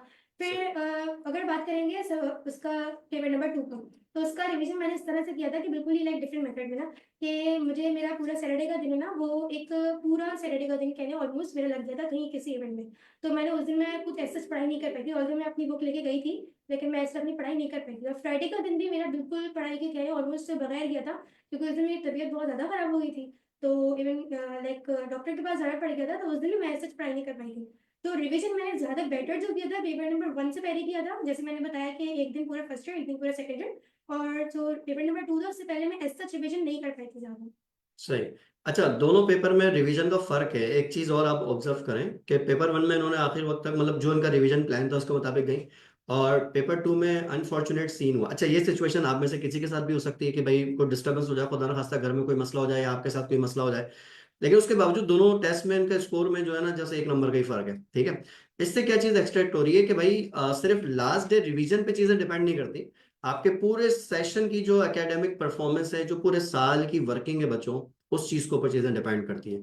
आप अगर कोई फॉर्मूला ढूंढने बैठे हैं हमारी पॉडकास्ट में कि हम फॉर्मूला आपको बता दें भाई ये 2 घंटे ये चीज पढ़ो, 2 घंटे फिजिक्स, 2 घंटे केमिस्ट्री, 4 घंटे बायो, तो हो जाएगा, ऐसा नहीं है। हर किसी का अपना अपना एक स्टैमिना होता है पढ़ने का। जो चीज इंपॉर्टेंट है वो ये कि अपना टाइम आप वेस्ट ना करें। अच्छा, कुछ क्वेश्चन ऐसे हैं जो रूल्स एंड रेगुलेशन के हवाले से, वो उन क्वेश्चंस को मैं अलग से आंसर कर देता हूँ। एक क्वेश्चन है कि एमबीबीएस एंड बीडीएस के अलावा अच्छी फील्ड बताएं। इसके लिए हमारे फेसबुक पेज पे सरक्रम की वीडियोस अवेलेबल हैं, वहां पे आपको उसकी गाइडलाइन मिल जाएगी। और वहां पे जो है जरा उसको स्क्रॉल करेंगे तो आपको उसके अलावा मुख्तलिफ फील्ड्स मिल जाएंगी। फार्मेसी से रिलेटेड, डीपीटी से रिलेटेड तकरीबन 50+ फील्ड्स ऐसी हैं जो कि आपको उसकी गाइडलाइन वहां से मिल जाएगी। तो उस हवाले से आप चाहें तो टाइम सेट करके हमारे कैंपसेस में विजिट कर सकते हैं। जिनको अदर फील्ड्स की काउंसलिंग चाहिए, हमारे कोऑर्डिनेटर्स एंड असिस्टेंट कोऑर्डिनेटर्स होते हैं हर कैंपस में, जो कि आपको गाइडलाइन देने के लिए अवेलेबल होंगे। तो आप उनसे टाइम कोऑर्डिनेट करें कैंपस फोन करके, तो वो टाइम आपके लिए निकालेंगे बिल्कुल। आप भले अनीस हुसैन के स्टूडेंट हो या आप अदर इंस्टीट्यूट के स्टूडेंट्स हो, हमारे यहाँ पे हमारी पूरी टीम हमेशा स्टूडेंट्स के लिए आती है कि उनको बेहतर गाइडलाइन मिले, ताकि हम एक अच्छा इन्वायरमेंट क्रिएट हो, एक अच्छे जो है हमें प्रोग्रेसिव रिजल्ट्स रिस्पॉन्सिव बच्चों के मिले। क्योंकि हमारे बच्चे हैं, सारे के सारे बच्चे, चाहे वो कहीं पे भी पढ़ते हो, और ये आगे अच्छा करेंगे तो ये हमारे लिए भी बड़ा सदका जारिया का काम होगा। तो इसलिए अदर फील्ड्स के हवाले से काउंसलिंग जो है वो 1-on-1 के लिए हमारे काउंसलर्स आपके पास आ सकते हैं, मतलब आप उनसे टाइम मैनेज करके कैंपस आ सकते हो, उनसे बैठ के आप डिस्कस करें। अच्छा, एक क्वेश्चन है कि any specific percentage required in first year to attempt MD CAT. Minimum requirement इसकी 60% की थी, शायद 65% इसको करने का वो कह रहे थे। तो ये रिक्वायरमेंट भी आपको सर अकरम की वीडियोस में मिल जाएगी। मेरे ख्याल में 60 या 65% है, इससे कम परसेंटेज पे आप एमडी कैट के टेस्ट में अपेयर नहीं हो सकते। तो ये रूल्स के हवाले से है। अच्छा, इसी तरह से एक क्वेश्चन है कि अनीस हुसैन की जो बुक है उसमें दूसरे प्रोविंसेस की बुक्स मिक्स नहीं है, या जो भी है उसकी। देखिए, अनीस हुसैन का जो रिसर्च एंड डेवलपमेंट डिपार्टमेंट हमारा है ना, तो उसमें हम अपने मटेरियल को हर साल रिव्यू करते हैं with respect to test and with respect to admission policies. तो उसमें हम ये देखते हैं कि जो मटेरियल रेलेवेंट हमें लगता है कि इस साल के पेपर में ये चीजें हैं जो इससे रिलेटेड आएंगी, तो हम अपनी बुक को उसी के मुताबिक मैनेज करते हैं। तो हमारी एमडी कैट की बुक में चेंजेस आ रहे होते हैं हर साल, और वो चेंजेस जो आ रहे होते हैं वो रेलेवेंसी के लिहाज से आ रहे होते हैं। इररेलेवेंट जो कंटेंट होता है टेस्ट के हिसाब से वो हम चेंज करते हैं। क्योंकि देखें, एक जमाने में पहले एनटीएस टेस्ट लेता था, ठीक है, और एनटीएस ने बिफोर कोविड तक टेस्ट दिया है, तो उस जमाने की स्ट्रैटेजी अलग होती थी, हमारी बुक उसके लिहाज से सेट हुई हुई थी। फिर उसके बाद आया पीएमसी, आया इस्लामाबाद से टेस्ट हो रहा था, तो उसकी अलग स्ट्रैटेजी थी, बुक उसके मुताबिक हमने मोल्ड की। फिर उसके बाद पीएमडीसी आ गया, हमने बुक उसके हिसाब से मोल्ड की। अब आगे अगर दोबारा नेशनल एमडी कैट की कुछ कंफर्मेशन होती है तो हम उसके हिसाब से एडजस्ट करेंगे। तो हमारा जो मटेरियल है उसमें यही है कि हम रिसर्च एंड डेवलपमेंट वाली जो टीम बैठती है वो ये काम करती है। तो उस टीम में ये नहीं है कि हमने छोटे छोटे जो है वो कुछ बच्चे यहाँ पे बैठा दिए कि बच्चों यहाँ वहां से एमसीक्यूज छाप के बुक बना दो, ऐसा नहीं है। हमारी जो सबसे सीनियर मोस्ट फैकल्टी होती है वो बैठ के मटेरियल को रिवाइज करती है, कंटेंट को रिवाइज करती है, उसके बाद वो उसको अप्रूव या रिजेक्ट करती है कि उसको जाना चाहिए कि नहीं जाना चाहिए। तो इसलिए वो मटेरियल जो है वो पॉलिसी के अकॉर्डिंगली और टेस्ट के अकॉर्डिंगली होता है। इस तरह के जो बच्चे हैं अच्छे, हमारे जो ब्रिलियंट स्टूडेंट हैं, मुहद्दिसा हैं, मुहद्दिसा के और भी फेलोज हैं, बहुत अच्छे ब्रिलियंट स्टूडेंट्स हैं सारे, उनसे भी हमें फीडबैक मिलता है। ये मतलब हम इनसे क्रिटिसाइज करने को कहते हैं कि भाई बताओ इसमें क्या चेंजेस आनी चाहिए, ताकि हम उसी एंगल से चीजों को और बेहतर अंदाज में कर सके। इंप्रूवमेंट की गुंजाइश जो है वो हर जगह पे बराबर होती है। तो इस हवाले से ये तो, और ऐसे सवाल जो मुहद्दिसा के हवाले से हो तो हम आपसे वो डिस्कस कर लेते हैं क्विकली, आके फिर अब इसको एंड की तरफ अब लेके जाते हैं। अच्छा, इन्होंने एक सवाल ये किया कि आपका एग्रीगेट क्या है। एग्रीगेट देखिए, इन्होंने अभी मेरे ख्याल में खुद निकाला है, क्योंकि अभी फाइनल मेरिट लिस्ट जो है वो आई नहीं है, ऑफिशियल जब फाइनल मेरिट लिस्ट आएगी तो फिर आप उसमें देखें इसके अंदर क्या होता है। अलबत्ता जो सखर आईबीए SIBA, उसमें जब आप PDF डाउनलोड करेंगे तो उसमें आपको जो है इनका नाम ऊपर ही मिल जाएगा, स्कोर्स वगैरह आपको वहां से मिल जाएंगे। एग्रीगेट जो है वो बेसिकली उसके बाद बनेगा जब फाइनल मेरिट लिस्ट आएगी, ठीक है। अच्छा, अगला सवाल ये कि आपकी शॉर्ट नोट्स जो आप बनाती थी या अपने नोट्स नोट डाउन करती थी चीजें, तो उसकी क्या स्ट्रैटेजी होती थी? जैसे बहुत सारे बच्चे हाईलाइट करते हैं, आप क्या हाईलाइट करती थी, अलग से कॉपी पे नोट डाउन करती थी, या कोई और तरीका था आपका? मैंने वाली बात करती कि मैं बुक जब रीडिंग करती थी तो अपनी बुक की सारी बात ऑब्वियसली मेंशन ही उसके अंदर लाइक इम्पोर्टेंट सारी लाइंस इम्पोर्टेंट थी, उन सभी को मैंने याद किया था। मतलब उसके पीछे जो कॉन्सेप्ट है उसको बेसिकली याद किया था। फिर उसके अलावा जब दूसरी बुक्स को रीड करती थी तो दूसरी बुक्स के अंदर जो एक्सेसिव पॉइंट्स मुझे नजर आते थे उसको मैं निकाल के फिर अपनी ही बुक के अंदर मेंशन करती थी पेंसिल से। फिर दूसरा जो इस तरह से एक तो मैंने नोट्स बनाया हुआ था। दूसरा जो मैं नोट्स बनाने का लाइक तरीका था वो ये था कि मैंने जब MCQs सॉल्व करने की तरफ आई थी तो वो MCQs जो मुझसे सॉल्व नहीं हो रहे होते थे या मेरी नॉलेज से बाहर होते थे, मैं उन MCQs को अपनी एक मैंने छोटी सी नोटबुक बनाई थी, उसके अंदर बेसिकली उन MCQs को मैं मेंशन करती थी। फिर बाद में लाइक उसको रिवाइज करने का भी एक अलग से टाइम रखती थी कि मुझे इस टाइम पे इसको भी रिवाइज करना है। सही। अच्छा, हमारे मैं एक सवाल अभी कमेंट्स में तो नहीं, लेकिन एक सवाल हमारे ए लेवल्स के बच्चों के सामने अक्सर आता है। ए लेवल्स वाले स्टूडेंट्स होते हैं, उनका भी बड़ा ऑक्यूपाइड शेड्यूल होता है। बहुत सारे बच्चे ऐसे इस पॉडकास्ट को देख रहे हैं जो सिंध बोर्ड वगैरह की बुक पढ़ रहे हैं या फेडरल बोर्ड की बुक पढ़ रहे हैं, वो रेलेवेंट बुक्स हैं काफी। लेकिन बहुत सारे ऐसे भी स्टूडेंट्स हैं जो कि ए लेवल्स बैकग्राउंड के होंगे, ठीक है। तो उनको उन्होंने सिंध बोर्ड की बुक देखी ही नहीं है सिरे से। तो वो अच्छा, उनके कॉन्सेप्ट्स अच्छे होते हैं लेकिन उनके कोर्स आउटलाइन बिल्कुल ही डिफरेंट है। एक तो वो बच्चा जो सेकंड ईयर में पढ़ रहा है ये बुक्स और MD गाइड में भी इन्हीं से टेस्ट देगा। एक दूसरा वो बच्चा है कि जो ए लेवल्स बैकग्राउंड का है और वो टेस्ट जो है इस वाली बुक से देगा। तो उनको आप क्या एडवाइस करेंगे, क्विक एडवाइस उनके लिए? मेरा एक्सपीरियंस तो नहीं है लेकिन मुझे तो लगता है कि अगर ये वाले स्टूडेंट्स जो A-लेवल से कर रहे हैं अगर वो इस तरह से लेके चले कि क्योंकि उनको अपने A-लेवल्स के अंदर कॉन्सेप्ट्स के ऊपर बात करनी होती है और कॉन्सेप्ट से रिलेटेड ही सारे आंसर्स देने होते हैं, तो अगर वो अपनी ही बुक के साथ साथ अगर सिंध बुक की बुक को भी साथ में पढ़ते रहें तो उससे उनका कोई नुकसान नहीं होगा ऑब्वियसली। तो वो पहले से ही जो A-लेवल्स के स्टूडेंट है उनको चाहिए कि वो पहले से ही इन बुक्स को लाइक स्टडी करें, सिंध बोर्ड की बुक्स को, और उसकी लाइंस को लाइक पहले से याद करना शुरू कर दें, क्योंकि कॉन्सेप्ट्स में तो ऐसा कोई डिफरेंस नहीं होता है। तो अगर वो अगर सिंध बोर्ड की बुक्स भी पढ़ेंगे साथ में तो उनको ऐसा कोई नुकसान मेरे ख्याल से नहीं होगा, तो इसलिए ये बेटर है कि वो पहले से पढ़ना शुरू करें। पहले से उसको पढ़ना शुरू करें, बुक की रीडिंग अगर वो कर लें साथ साथ तो बहुत सारी चीजें उनकी हल हो सकती हैं इससे। और जब उनके CIs होते हैं तो उस वक्त चलें ब्रेक ले लें, लेकिन उससे पहले भी अगर आप सिंध बोर्ड की बुक जो MBBS को टारगेट कर रहे हैं खासतौर पे, तो उससे पहले भी अगर आप सिंध बोर्ड की बुक की रीडिंग करें तो उससे आपको जो है काफी इसमें फायदा होगा। ये एक बिल्कुल पर्सनल एडवाइस मैं भी आपको यही दूंगा। अच्छा, एक क्वेश्चन है और काफी सारे स्टूडेंट्स का इस पर कॉमेंट है कि भाई हर सब्जेक्ट को आपने कितना टाइम दिया था फॉर MD? मैंने सबसे ज़्यादा तो टाइम ऑब्वियसली बायो को ही दिया था क्योंकि उसमें रिविजन बहुत ज़्यादा करना होता है। फिर उसके हम्म। बाद जो है मैंने अगर दिया था टाइम तो आई थिंक मैंने केमिस्ट्री एंड फिजिक्स को बराबर बराबर टाइम दिया था। और असल जो टाइम मैं देती थी ना तो MCQ सॉल्व करने में लाइक फिर उसके बाद मैंने जो जो रिकंडक्ट वाला टाइम था ना उसमें मैंने MCQs बहुत ज़्यादा मैक्सिमम सॉल्व किए थे। और उससे पहले वाला जो पेपर 1 से पहले का टाइम था उसके अंदर मैंने रिविजन को ज़्यादा टाइम दिया था। और पेपर 2 से पहले मैंने ज़्यादा MCQ सॉल्व करने पे फोकस किया था क्योंकि रिविजन ऑलरेडी हुआ हुआ था। सबसे ज़्यादा टाइम मैंने बायो में दिया, उसके बाद फिजिक्स एंड केमिस्ट्री में दिया। फिर इंग्लिश में ये है कि आपको जस्ट थोड़े बहुत रूल्स लाइक पढ़ने होते हैं तो इतना ज़्यादा नहीं करना पड़ता है इंग्लिश का, तो उसको फिर थोड़ा सा कम टाइम दिया था। और लॉजिकल रीजनिंग आई थिंक के लाइक आप थोड़े बहुत भी क्वेश्चन सॉल्व कर लेंगे और उसके पीछे का आपको समझ में आ जाएगा क्वेश्चन को सॉल्व क्वेश्चन पूछ क्या रहे हैं बेसिकली, तो उसको इतना ज़्यादा टाइम देना नहीं पड़ता है और लॉजिकल रीजनिंग को। सही। अच्छा, लॉजिकल रीजनिंग टोटली अनसीन होता है पेपर में, ऐसी है ना? तो लॉजिकल रीजनिंग में आपकी लॉजिक्स अच्छी होनी चाहिए तो आप उसके रीजन सही निकाल सकते हैं। अच्छा, एक क्वेश्चन और भी है कि पास पेपर्स की प्रैक्टिस की थी आपने इसके लिए? पास पेपर्स डुप्लीकेट के पास पेपर्स की मैंने की थी प्रैक्टिस लाइक क्योंकि बहुत ज़्यादा पास पेपर्स लाइक अवेलेबल होने में भी थोड़ी सी डिफिकल्टी मुझे फेस करनी पड़ी थी। लेकिन ये है कि बहरहाल जिस तरह से पास पेपर इतने भी अवेलेबल हुए थे उनसे मैंने प्रैक्टिस की थी ऑफिस में। सही। उसमें वो क्वेश्चन जो रेलेवेंट होंगे उसको, या सबकी टोटल प्रैक्टिस की NTS वगैरह के पेपर जैसे उनको देखे थे?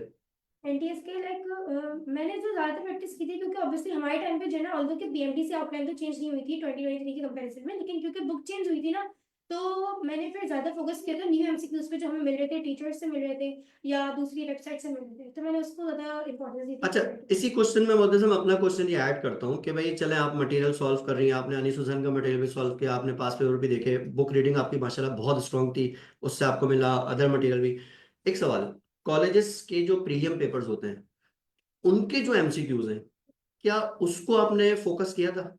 नहीं, मैंने उसको नहीं फोकस किया था इससे। लेकिन उसको इंटरमीडिएट के लिए किया था? मैंने अगर सच कहूँ तो मैंने प्रीलिम के पेपर उस टाइम पे नहीं दिए थे क्योंकि हमारे ऑलरेडी कोचिंग के पेपर्स भी होने थे। तो और सेकेंडली ये था कि प्रीलिम्स जो कॉलेज के होते थे ना हमारे पास, तो कॉलेज का लाइक सिलेबस कंप्लीट अगर नहीं भी हुआ फॉर एग्जांपल, तो प्रीलिम के पेपर पूरा टाइम पे लेते थे।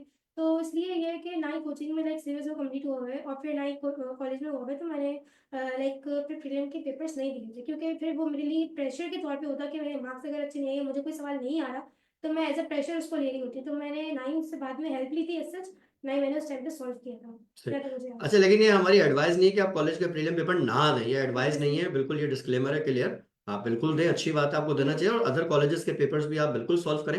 लेकिन हर किसी को अपना पता होता है। अब इनका रीजन था कि भाई अगर मुझे कोई क्वेश्चन ऐसा है जो नहीं आ रहा होगा, मैं अंडर प्रेशर हो जाऊंगी, तो इन्होंने क्योंकि एक अपनी स्ट्रैटेजी से चल रही थी, तो अगर आपकी स्ट्रैटेजी क्लियर है तो आप उसके मुताबिक डिसीजन ले सकते हैं। जैसे बहुत सारे क्वेश्चन, बहुत सारे स्टूडेंट एक क्वेश्चन और करते हैं, वो ये करते हैं कि भाई हमें कॉलेज कितने दिन जाना चाहिए, या जाना चाहिए कि नहीं जाना चाहिए। आगे नहीं कोई एडवाइस नहीं, लेकिन इनका क्या शेड्यूल था वो आपको बताते हैं। आप कितने दिन कॉलेज जाती थी या क्या करती थी? मैं बेसिकली प्रैक्टिकल्स के दिन जो होते थे ना तब कॉलेज जाती थी, और उस दिन उस टाइम पे लाइक जिस दिन मैं कॉलेज गई हूँ, तो हम लोग का एक कॉलेज का सीन ये था कि हम लोग को बिल्कुल 6 बजे लाइक 6 घंटे ही लाइक हम लोग को वहाँ पे इन्वेस्ट करने होते थे अपने, उससे पहले हम नहीं आ सकते थे। तो मेरी कोशिश थी कि जो कॉलेज के प्रेमिसेस है उसके अंदर रहते हुए जो टीचर्स पढ़ा रही है उसको पढ़ूँ भी, तो उससे भी लाइक टीचर्स ने काफ़ी हेल्प की थी कॉलेज की भी उस दौरान के जब प्रैक्टिकल्स के दिन में जाती थी। सही सही, प्रैक्टिकल वाले डेज में आज तो मैं क्या। जाती ठीक है। जो फर्स्ट अटेम्प्ट हुआ था उससे क्या क्या गलतियां आपने सीखी थी? फर्स्ट अटेम्प्ट में बेसिकली मैंने एस एस में इंग्लिश की इतनी ज़्यादा प्रैक्टिस अच्छा, बहुत फर्स्ट जल्दी की। अटेम्प्ट, थोड़ा इंटरसेप्ट कर रहा हूँ, फर्स्ट अटेम्प्ट का मतलब ये जो टेस्ट वन हुआ था एमडीकैट का, उसका ये इसी साल अपेयर हुई है? अगेन मैं बात को रिपीट कर देना, रिफ्रेशर स्टूडेंट है, रिपीटर स्टूडेंट नहीं है, इसी साल ये अटेम्प्ट हुई थी। एमडीकैट के दो अटेम्प्ट हुए हैं इस साल।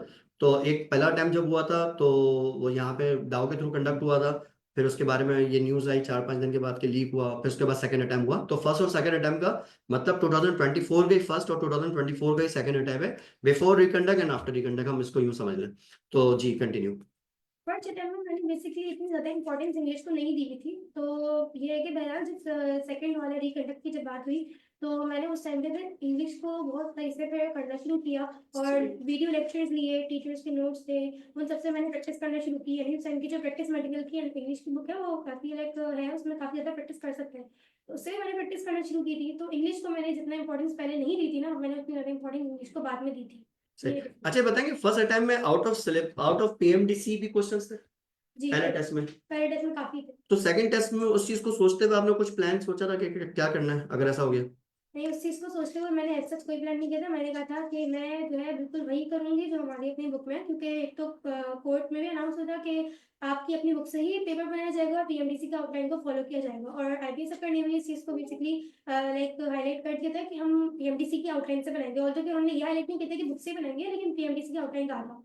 तो मैंने ये कि सेकंड अटेम्प्ट में सच लाइक कोई डिफरेंस इस तरह से नहीं कर नहीं सकती। है, लेकिन कीपिंग इन माइंड के इन्होंने पहले से ही जो है बुक पूरी रीड की थी, सिर्फ पीएमडीसी के हिसाब से नहीं की थी, बल्कि कंप्लीट टेक्स्ट बुक रीड करके रखी हुई थी, जो पीएमडीसी आउटलाइन आउटलाइन में थी और जो आउटलाइन में नहीं भी थी, उन सबको रीड किया हुआ था, कुछ छोड़ा नहीं था। तो बहुत सारे बच्चे फॉर्मूला लगाते हैं ना, पीएमडीसी के अंदर वाली चीजें कर लें, बाकी छोड़ दें, चल ऐसा नहीं है। थोड़ा सा इस बात को जरा ध्यान में रखिएगा कि ये इस सिनेरियो पे पूरी बात हो रही है, इसलिए मैं कह रहा हूँ कि इसके पूरे पॉडकास्ट के दोबारा से सुन के ना नोट्स बना लेना, ताकि आपको अपना सीक्वेंस समझ में आ जाए कि आपने पढ़ना किस तरह से। पता चला आपने बीच की कोई बात सुन ली और फिर आपने अगले साल रेफरेंस दिया कि आपने तो बोला था ये करने हो जाएगा, ऐसा नहीं है। इन्होंने पूरी इसी पॉडकास्ट के शुरू में इन्होंने बताया था, मेरा पहले का क्वेश्चन ये था कि इन्होंने पहले पूरी बुक को रीड किया हुआ है ऑलरेडी, उसके बाद फिर ये सारी बातें हो रही हैं, क्योंकि उसमें आउट ऑफ सिलेबस जो आया था, बिल्कुल स्टार्ट में मोदी सर ने उस बात को क्लियर किया कि जो चीज आउट ऑफ सिलेबस है तो वो आउट ऑफ बुक नहीं है, वो बुक के अंदर से ही चीजें उसके अंदर आई। अगर आपने बुक थॉरोली रीड किया हुआ है तो आप उसको कर सकते हैं, वैसा मसला नहीं था। तो इसलिए यही एडवाइस है कि आप बुक को अच्छी तरह से रीड करें, ताकि आप एमडी कैट अच्छे स्कोर भी कर सकें, आप उस लिस्ट में आपका नाम है जो डाउ में एनरोल्ड हो रहे हैं, उस लिस्ट में आपका नाम ना है। जो प्रेस क्लब के बाहर खड़े होकर प्रोटेस्ट कर रहे हैं वो भी हमारे ही मासूम बच्चे हैं बेचारे, मिसगाइड हो जाते हैं समटाइम और फिर उनके सारे प्रॉब्लम होता है। तो ये कि मैं ये चाहता हूँ, हम लोग ये चाहते हैं सारे, कि आप उस लिस्ट में पहुंचे जो आगे एमबीबीएस में जा रहे हैं, बीडीएस में, उन जगहों पे जा रहे हैं। अच्छा, एक सवाल है कि ओनली अनीस हुसैन बुक से प्रिपेयर किया था, नहीं, उन्होंने पूरी गाइडलाइन उसमें दी हुई है। इसको आप थोड़ी दोबारा से बात सुनिएगा, आपको कंप्लीट गाइडलाइन मिल जाएगी। अच्छा, इंग्लिश के हवाले से कनेक्टेड क्वेश्चन है। एक तो आपने बताया कि अनीस हुसैन का इंग्लिश का मटेरियल मतलब अच्छा था, एनफ, गुड एनफ था, आपने उससे काफी हेल्प मिली। बच्चे ये पूछना चाह रहे हैं कि आपने इंग्लिश को प्रिपेयर कैसे किया था एमडी की? बेसिकली इंग्लिश के लिए मैंने ना सारे मतलब जो ऐसे लोग मेंशन थे उसके अंदर टीएमडीसी के आउटलाइन के अंदर मैंने उसको लाइक स्टडी किया था पहले। इंग्लिश के लिए मैंने जितना थॉरली इंग्लिश के एसएलएस को स्टडी किया था उतना मैंने ना फिजिक्स केमिस्ट्री और लाइक बायो के नहीं किया था स्टडी। इंग्लिश के एसएलएस को मैंने बहुत थॉरली लाइक पढ़ के कि हाँ इसके अंदर ये मेंशन है, ये इसमें ये वाली टॉपिक को लाइक मुझे स्टडी करना है, तो मैंने फिर वीडियो लेक्चर्स निकाले थे यूट्यूब से इंग्लिश के लिए। तो फिर उससे पहले काफी ज्यादा लाइक स्टडी करके रूल्स एंड रेगुलेशन लाइक अपने पास नोट डाउन किए, तो फिर मैंने इसको प्रैक्टिसिंग की थी। प्रैक्टिसिंग के लिए गूगल पे जस्ट लाइक सर्च किया अपने टॉपिक का नाम लिख के, जो भी टॉपिक था लाइक फॉर एग्जांपल अगर लाइक टेंसेस का टॉपिक था तो टेंसेस का लाइक क्विज लिख के मैंने लाइक सर्च किया, फिर रैंडमली मैंने क्विज अटेंड किए थे बिकॉज यू नो कि इंग्लिश का जो होता है बिल्कुल अनसीन होता है। तो मैंने लाइक टीएमडीसी का टॉपिक निकाल के उसको सर्च करके यूट्यूब लेक्चर्स देखे, फिर उसको सर्च करके गूगल से मैंने क्विजेस निकाल के अटेंड किया। इस तरह से किया था और हिंदुस्तान की बुक सॉल्व की थी। और उसके अलावा और दूसरे जो लाइक अकेडमीज के या दूसरे मैंने बताया वेबसाइट से क्वेश्चंस थे उसको अटेंड किया था। सही सही सही, ठीक है। इंग्लिश का गाइडलाइन मिल गया, आउट ऑफ सिलेबस के हवाले से भी गाइडलाइन आपको मिल गई है कि भाई किस तरह से आपने लेके चलना है। आओ सारी चीजें पढ़ें, क्योंकि अगेन वही क्वेश्चन के आउट ऑफ सिलेबस के हवाले से हमारे कमेंट्स में क्वेश्चन है। तो आउट ऑफ सिलेबस तो चीजें हैं लेकिन आउट ऑफ बुक नहीं है, तो आप बुक को थोड़ा रीड करें। इसके ऊपर हम एक गाइडलाइन ऑलरेडी दे चुके हैं। अच्छा, एक क्वेश्चन कई दफा आया है और इस क्वेश्चन का मेरे ख्याल में आपने आंसर दिया है क्योंकि मैंने आपसे रूटीन पूछा, लेकिन मैं एक दोबारा से इस बात को, कोई स्टूडेंट ये बार बार पूछना चाह रहे हैं, कई एक स्टूडेंट, कि आप कोचिंग जब सुबह 8 से लेकर 2 बजे तक होती थी एमडी गार्ड में, या 5 बजे तक होती थी कोचिंग में, तो उसके बाद जब अनीस हुसैन से आप वापस घर जाती थी तो घर जाके क्या करती थी? देखिए, सवाल ये कि घर जाके क्या करती थी नहीं है, सवाल मेरे ख्याल में होना चाहिए कि आने से पहले क्या करती थी और फिर जाने के बाद क्या करती थी, क्योंकि वो पूरा शेड्यूल उन्होंने बताया हुआ है। तो ये बताया कि आने से पहले क्या कर रही होती थी, क्योंकि बहुत सारे बच्चे गलती करते हैं, सुबह उठे, मुंह हाथ धोए, क्लास में आ गए पढ़े बगैर। तो क्लास अटेंड करने से पहले क्या करती थी और घर जाने के बाद फिर उसको क्या करती थी? शायद रिवीजन करती थी या कुछ और करती थी या कुछ भी नहीं करती थी। बच्चे वो क्विकली जानना चाह रहे हैं, तो उसको क्विकली बता दीजिएगा प्लीज एक दफा। बेसिकली जब मैं घर आती थी तो मेरी ये तो मैं बहुत ही बचपन से आदत बनी हुई थी कि घर आते ही लाइक ऐसा नहीं कि मैं रेस्ट करने बैठ जाऊँ, नहीं ऐसा नहीं करती थी मैं। घर आते ही मेरी बहुत पहले से आदत थी कि मैं अपनी पढ़ाई करूंगी, तो घर आके भी फौरन में पढ़ने ही बैठती थी। जैसे मेरी अम्मा ही मुझे कहती थी कि अभी तो आई हुई पढ़ाई ना करो, लेकिन ये मेरी आदत बनी थी पहले से। तो मैं आती फौरन लाइक फ्रेश वगैरह होके फिर स्टडी करने बैठती थी, और अगर कोई लंच करना होता था वो लंच करके फिर स्टडी करती थी। और जैसे मैंने बताया कि सर ने भी कहा कि सुबह सुबह ऐसे ही उठ के पढ़ना ऑब्वियसली नहीं आना चाहिए, फिर इंसान इतना ज़्यादा फ्रेश नहीं हुआ होता। तो आप थोड़ा जल्दी उठे और जल्दी उठ के थोड़ा सा लाइक रिविजन मटेरियल रिविजन करें अपना, और रिविजन करके उसके बाद आएं। ये वाला। सही।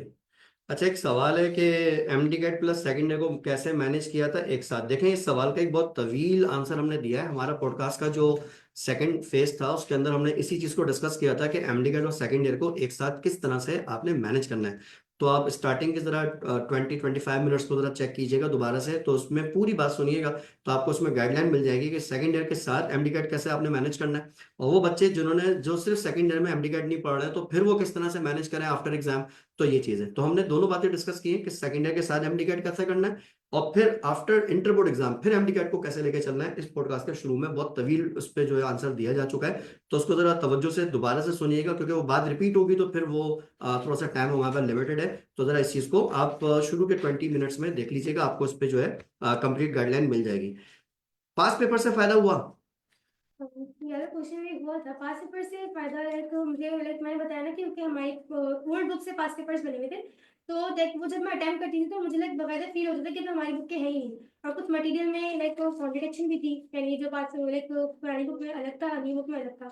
तो मैंने पास पेपर से ज्यादा जो इंपॉर्टेंस है, पास पेपर से ज्यादा इंपॉर्टेंस एमडी करके पास पेपर ज्यादा इंपॉर्टेंस दी थी, वो मैंने वेबसाइट्स के न्यू एमसीक्यूज पे दी थी, क्योंकि हमारी न्यू बुक आई हुई थी।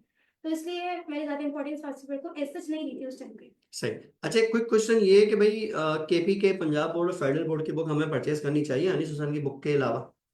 परचेज करने से पहले you can take the PDF. Basically मैंने खुद जो किया था पर्सनली यही किया था, मैंने पीडीएफ लेके फिर लैपटॉप से लेके स्टडी किया था। और सारी बुक्स ऑब्वियसली आप स्टडी ना करें, ये तो फिर बहुत ही मुश्किल सी बात हो जाएगी। तो आप अपनी, मैंने बताया था टीचर्स से सजेशन लें, फिर आपको जो टीचर्स सजेस्ट करेंगे कि आप ये वाली 2 बुक्स टीचर्स 2 से ज़्यादा बुक्स तो ऑब्वियसली नहीं करेंगे मेरे ख्याल से। तो आप वही 2 बुक ज़्यादा से ज़्यादा रीड कर लो, तो वो मेरे ख्याल से इनफ होंगी। इतनी ज़्यादा बुक्स ना परचेज़ करें। देखिए बच्चों, सक्सेस का फॉर्मूला ना सिंपल होता है, ये बात ध्यान में रखिएगा। आपकी डेडिकेशन बड़ी रिक्वायर्ड होती है, कंसिस्टेंसी आपकी रिक्वायर्ड होती है।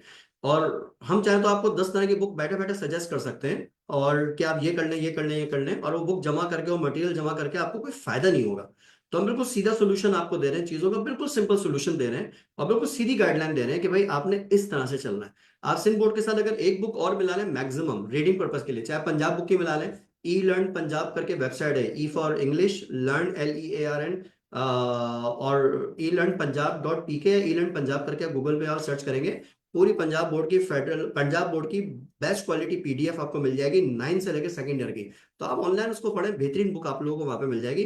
बिल्कुल सिंपल फॉर्मूला है। देखिए इसमें एटीट्यूड बड़ा मैटर करता है, aptitude test basically attitude test है, ये बड़ा मैटर करता है। तो लिहाजा सिंपल फॉर्मूले हैं, बिल्कुल बेसिक चीजें, और आपकी कंसिस्टेंसी बड़ी रिक्वायर्ड है, आपका प्लान होना चाहिए, डेडिकेशन आपकी होनी चाहिए, आप ये चीजें कर सकते हैं। आप कंफर्ट जोन में रहते हुए कभी भी नहीं कर पाएंगे, तो इसलिए थोड़ा सा इस चीज को ध्यान में रखें। सिंपल फॉर्मूले से सक्सेस मिल जाती है, कोई बहुत लंबा चौड़ा आपने जो है ना वहां पे पहाड़ नहीं खोदना है, इस चीज को ध्यान रखें। अच्छा, एक क्वेश्चन है, मुझे पार्शली समझ में आया है। इनका ये कहना है कि हमें पहले वीडियो लेक्चर देखने के बाद बुक रीडिंग करनी चाहिए, या बुक रीडिंग करने के बाद वीडियो लेक्चर देखना चाहिए। मेरे ख्याल में शायद ये पूछना चाह रहे हैं, मैं वीडियो लेक्चर के बजाय यूं कह सकता हूं कि हमें क्या बुक रीडिंग करके क्लास लेक्चर को देखना चाहिए, या क्लास लेक्चर के बाद बुक को रीड करना चाहिए। आ, आपकी इस तरीके क्या क्या होता है ना, मिसाल के तौर पे आपकी क्लास हो रही है, टीचर पढ़ाने आ गया, मेरी क्लास लेने आ गए यहाँ, तो आप करती क्या थी? क्या जो टॉपिक मैं पढ़ाने जा रहा हूँ या जो चैप्टर पढ़ाने जा रहा हूँ, आप पहले से उसको पढ़ के आती थी, या लेक्चर अटेंड करने के बाद फिर आप उसको पढ़ती थी?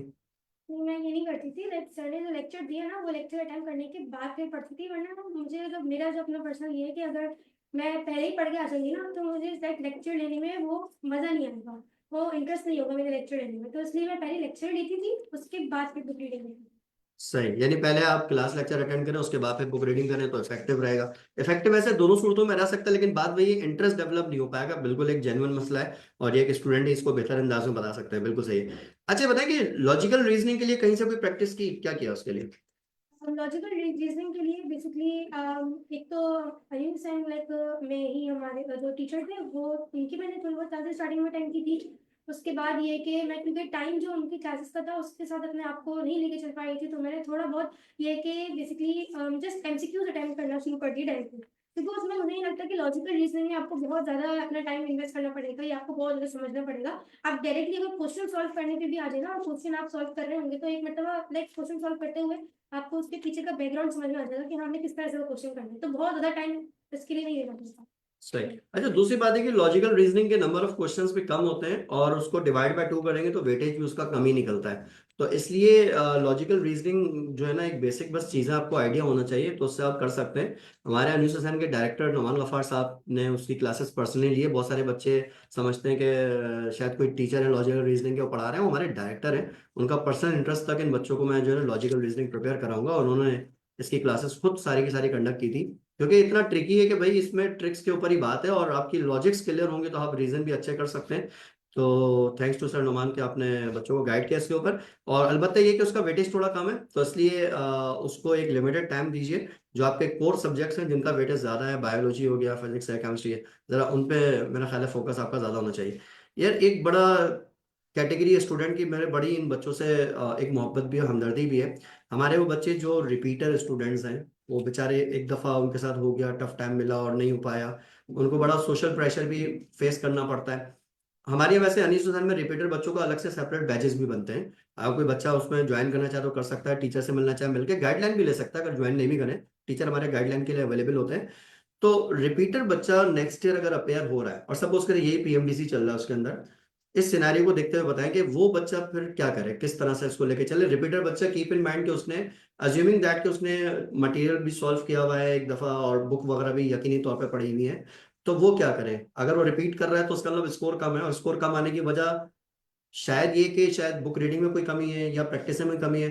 तो रिपीटर बच्चा जो एक दफा गो थ्रू हो गया लेकिन स्कोर किसी वजह से कम हो गया, तो सिनेरियो सोचते हुए बताएं कि आपके ख्याल में उनको क्या करना चाहिए कि वो एक बेहतर स्कोर कर सके।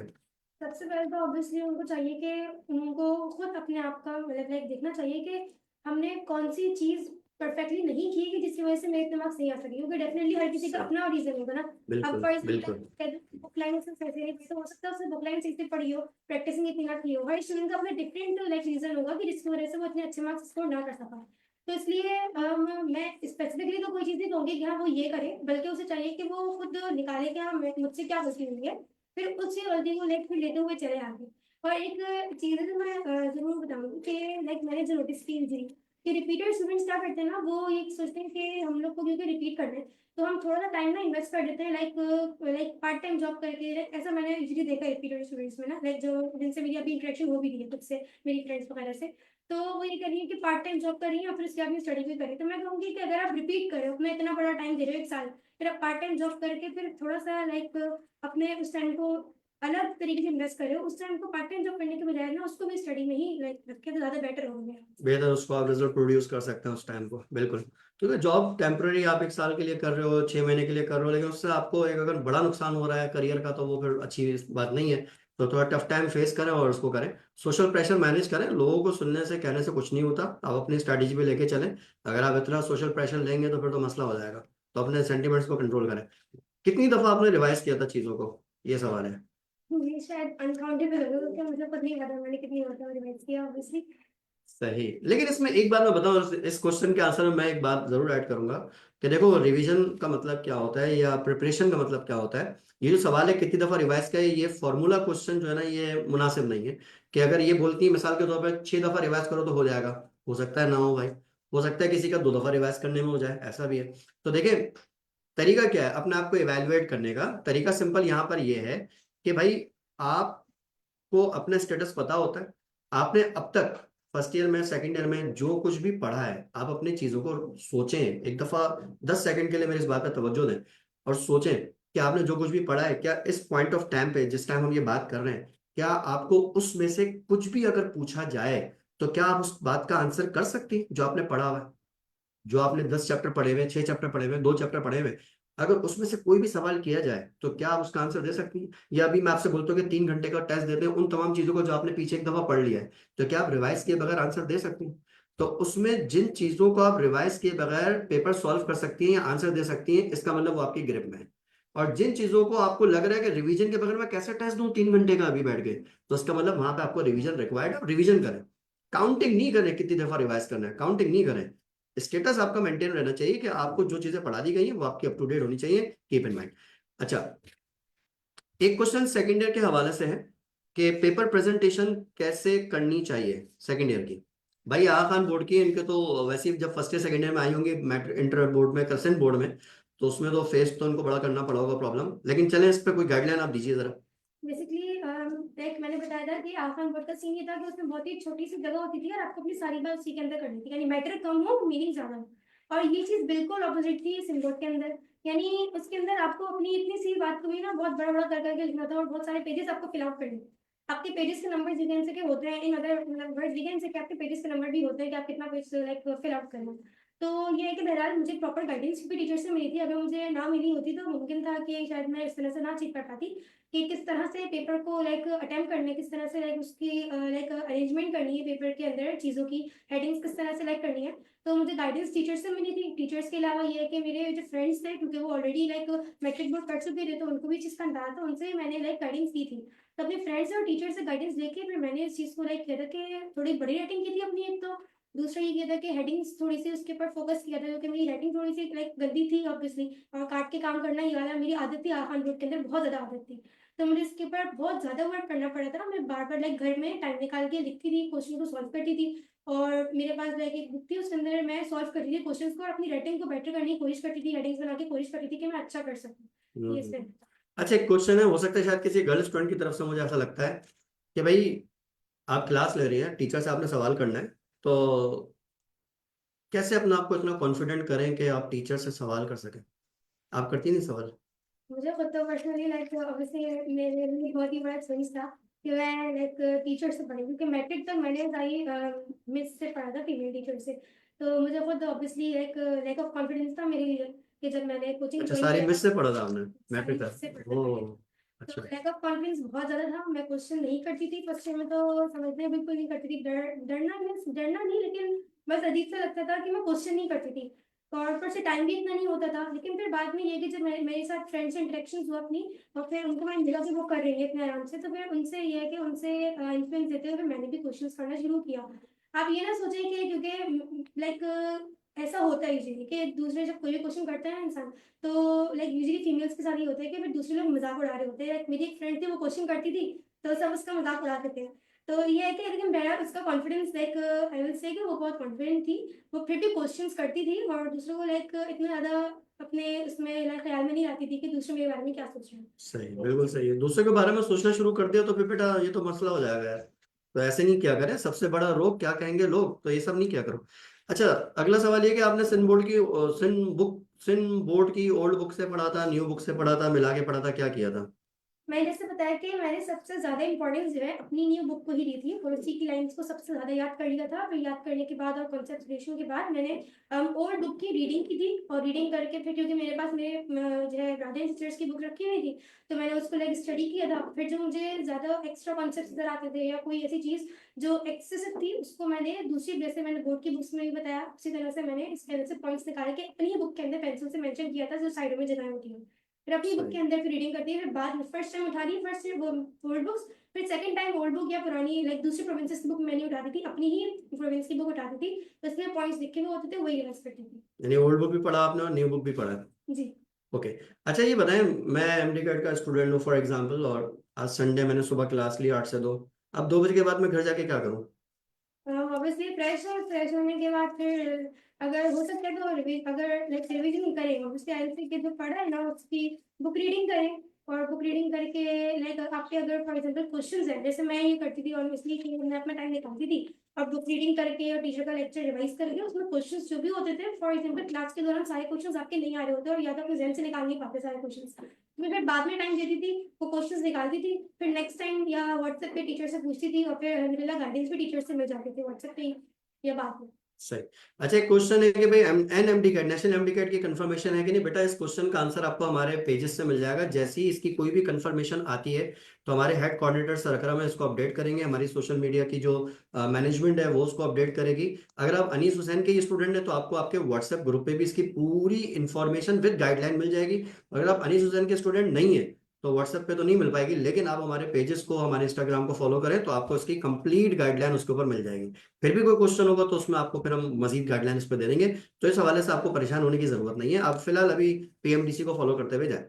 जब सेकंड ईयर के पेपर्स करीब आए, कंडीशन ये कि आप second year plus MD CAT कर रहे हो, साथ साथ चल रहा है, सेकंड ईयर के पेपर करीब आए, तो उससे आपने कितना पहले एमडी कैट को थोड़ा सा साइड लाइन कर दिया था?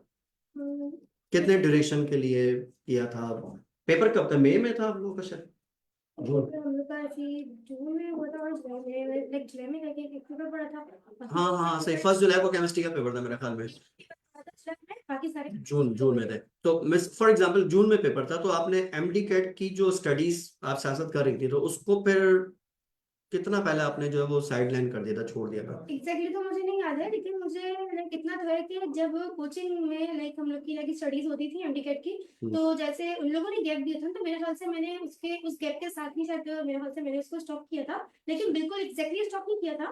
थोड़ा बहुत टाइम लाइक मेरी कोशिश थी कि मैं एमटीकेट के रिविजन को थोड़ा बहुत टाइम उस सेकंड ईयर के पेपर के दौरान भी दूँ, थोड़ा बहुत, बहुत ज्यादा टाइम नहीं। लाइक अगर आप जो है फॉर एग्जाम्पल अगर आप 12 आवर्स भी पढ़ रहे हैं तो उसमें आप 1 आवर निकाल दें एमटीकेट के लिए या हाफ एन आवर भी निकाल दें हर रोज के लिए, तो वो भी मेरे ख्याल से इनफ होगा। सही सही सही, समझ गया। चले, वेरी गुड, जबरदस्त। चले, बहुत सारी गाइडलाइन बच्चों आप लोगों को मिल गई है। मजीद कोई चीज होगी कमेंट्स कर दीजिएगा। जो बच्चे बाद में सुन रहे हैं वो भी कमेंट्स कर दीजिएगा ताकि हम उस पर मजीद आपको उन्हीं कमेंट्स पर रिस्पॉन्स कर सकें। हमारी टीम आपको रिस्पॉन्स देने के लिए बिल्कुल हमेशा विलिंग रहती है। और किसी चीज का थोड़ा सा डिले रिस्पॉन्स आए तो माजरत उसके लिए पेशगी, लेकिन रिस्पॉन्स जरूर आएगा। गाइडलाइन आपको जरूर मिलेगी हर चीज की जो आप चाहते हैं।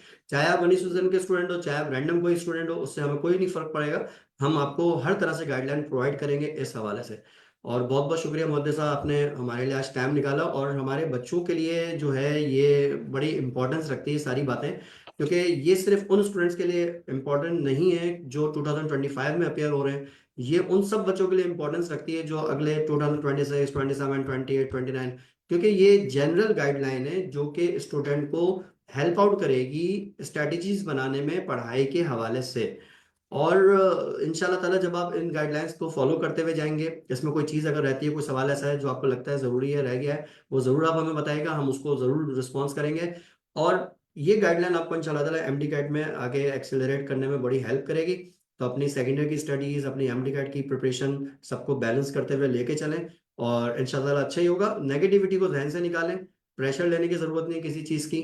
और अगर आप अपनी बेस्ट एनर्जी लगा के करते हैं कि आप अपना बेस्ट दे रहे हैं, तो फिर आपको उसके रिजल्ट्स पे भी सोचने की जरूरत नहीं होती है। आप रिजल्ट भी ना सोचें आपको क्या मिलेगा, क्योंकि जो भी रिजल्ट मिलेगा, चाहे वो आपकी विलिंग, जो आपने सोचा हुआ, जो आपकी विल है, उसके मुताबिक हो या ना हो, उससे आपको फायदा ही होगा। आप एक सही डायरेक्शन में जो है अल्लाह ताला आपको लेके जाएंगे। तो बच्चों, thank you so much, and hope for the best. इंशाल्लाह ताला आपसे फिर बाद में बात करेंगे। थैंक यू मोहम्मद साहब।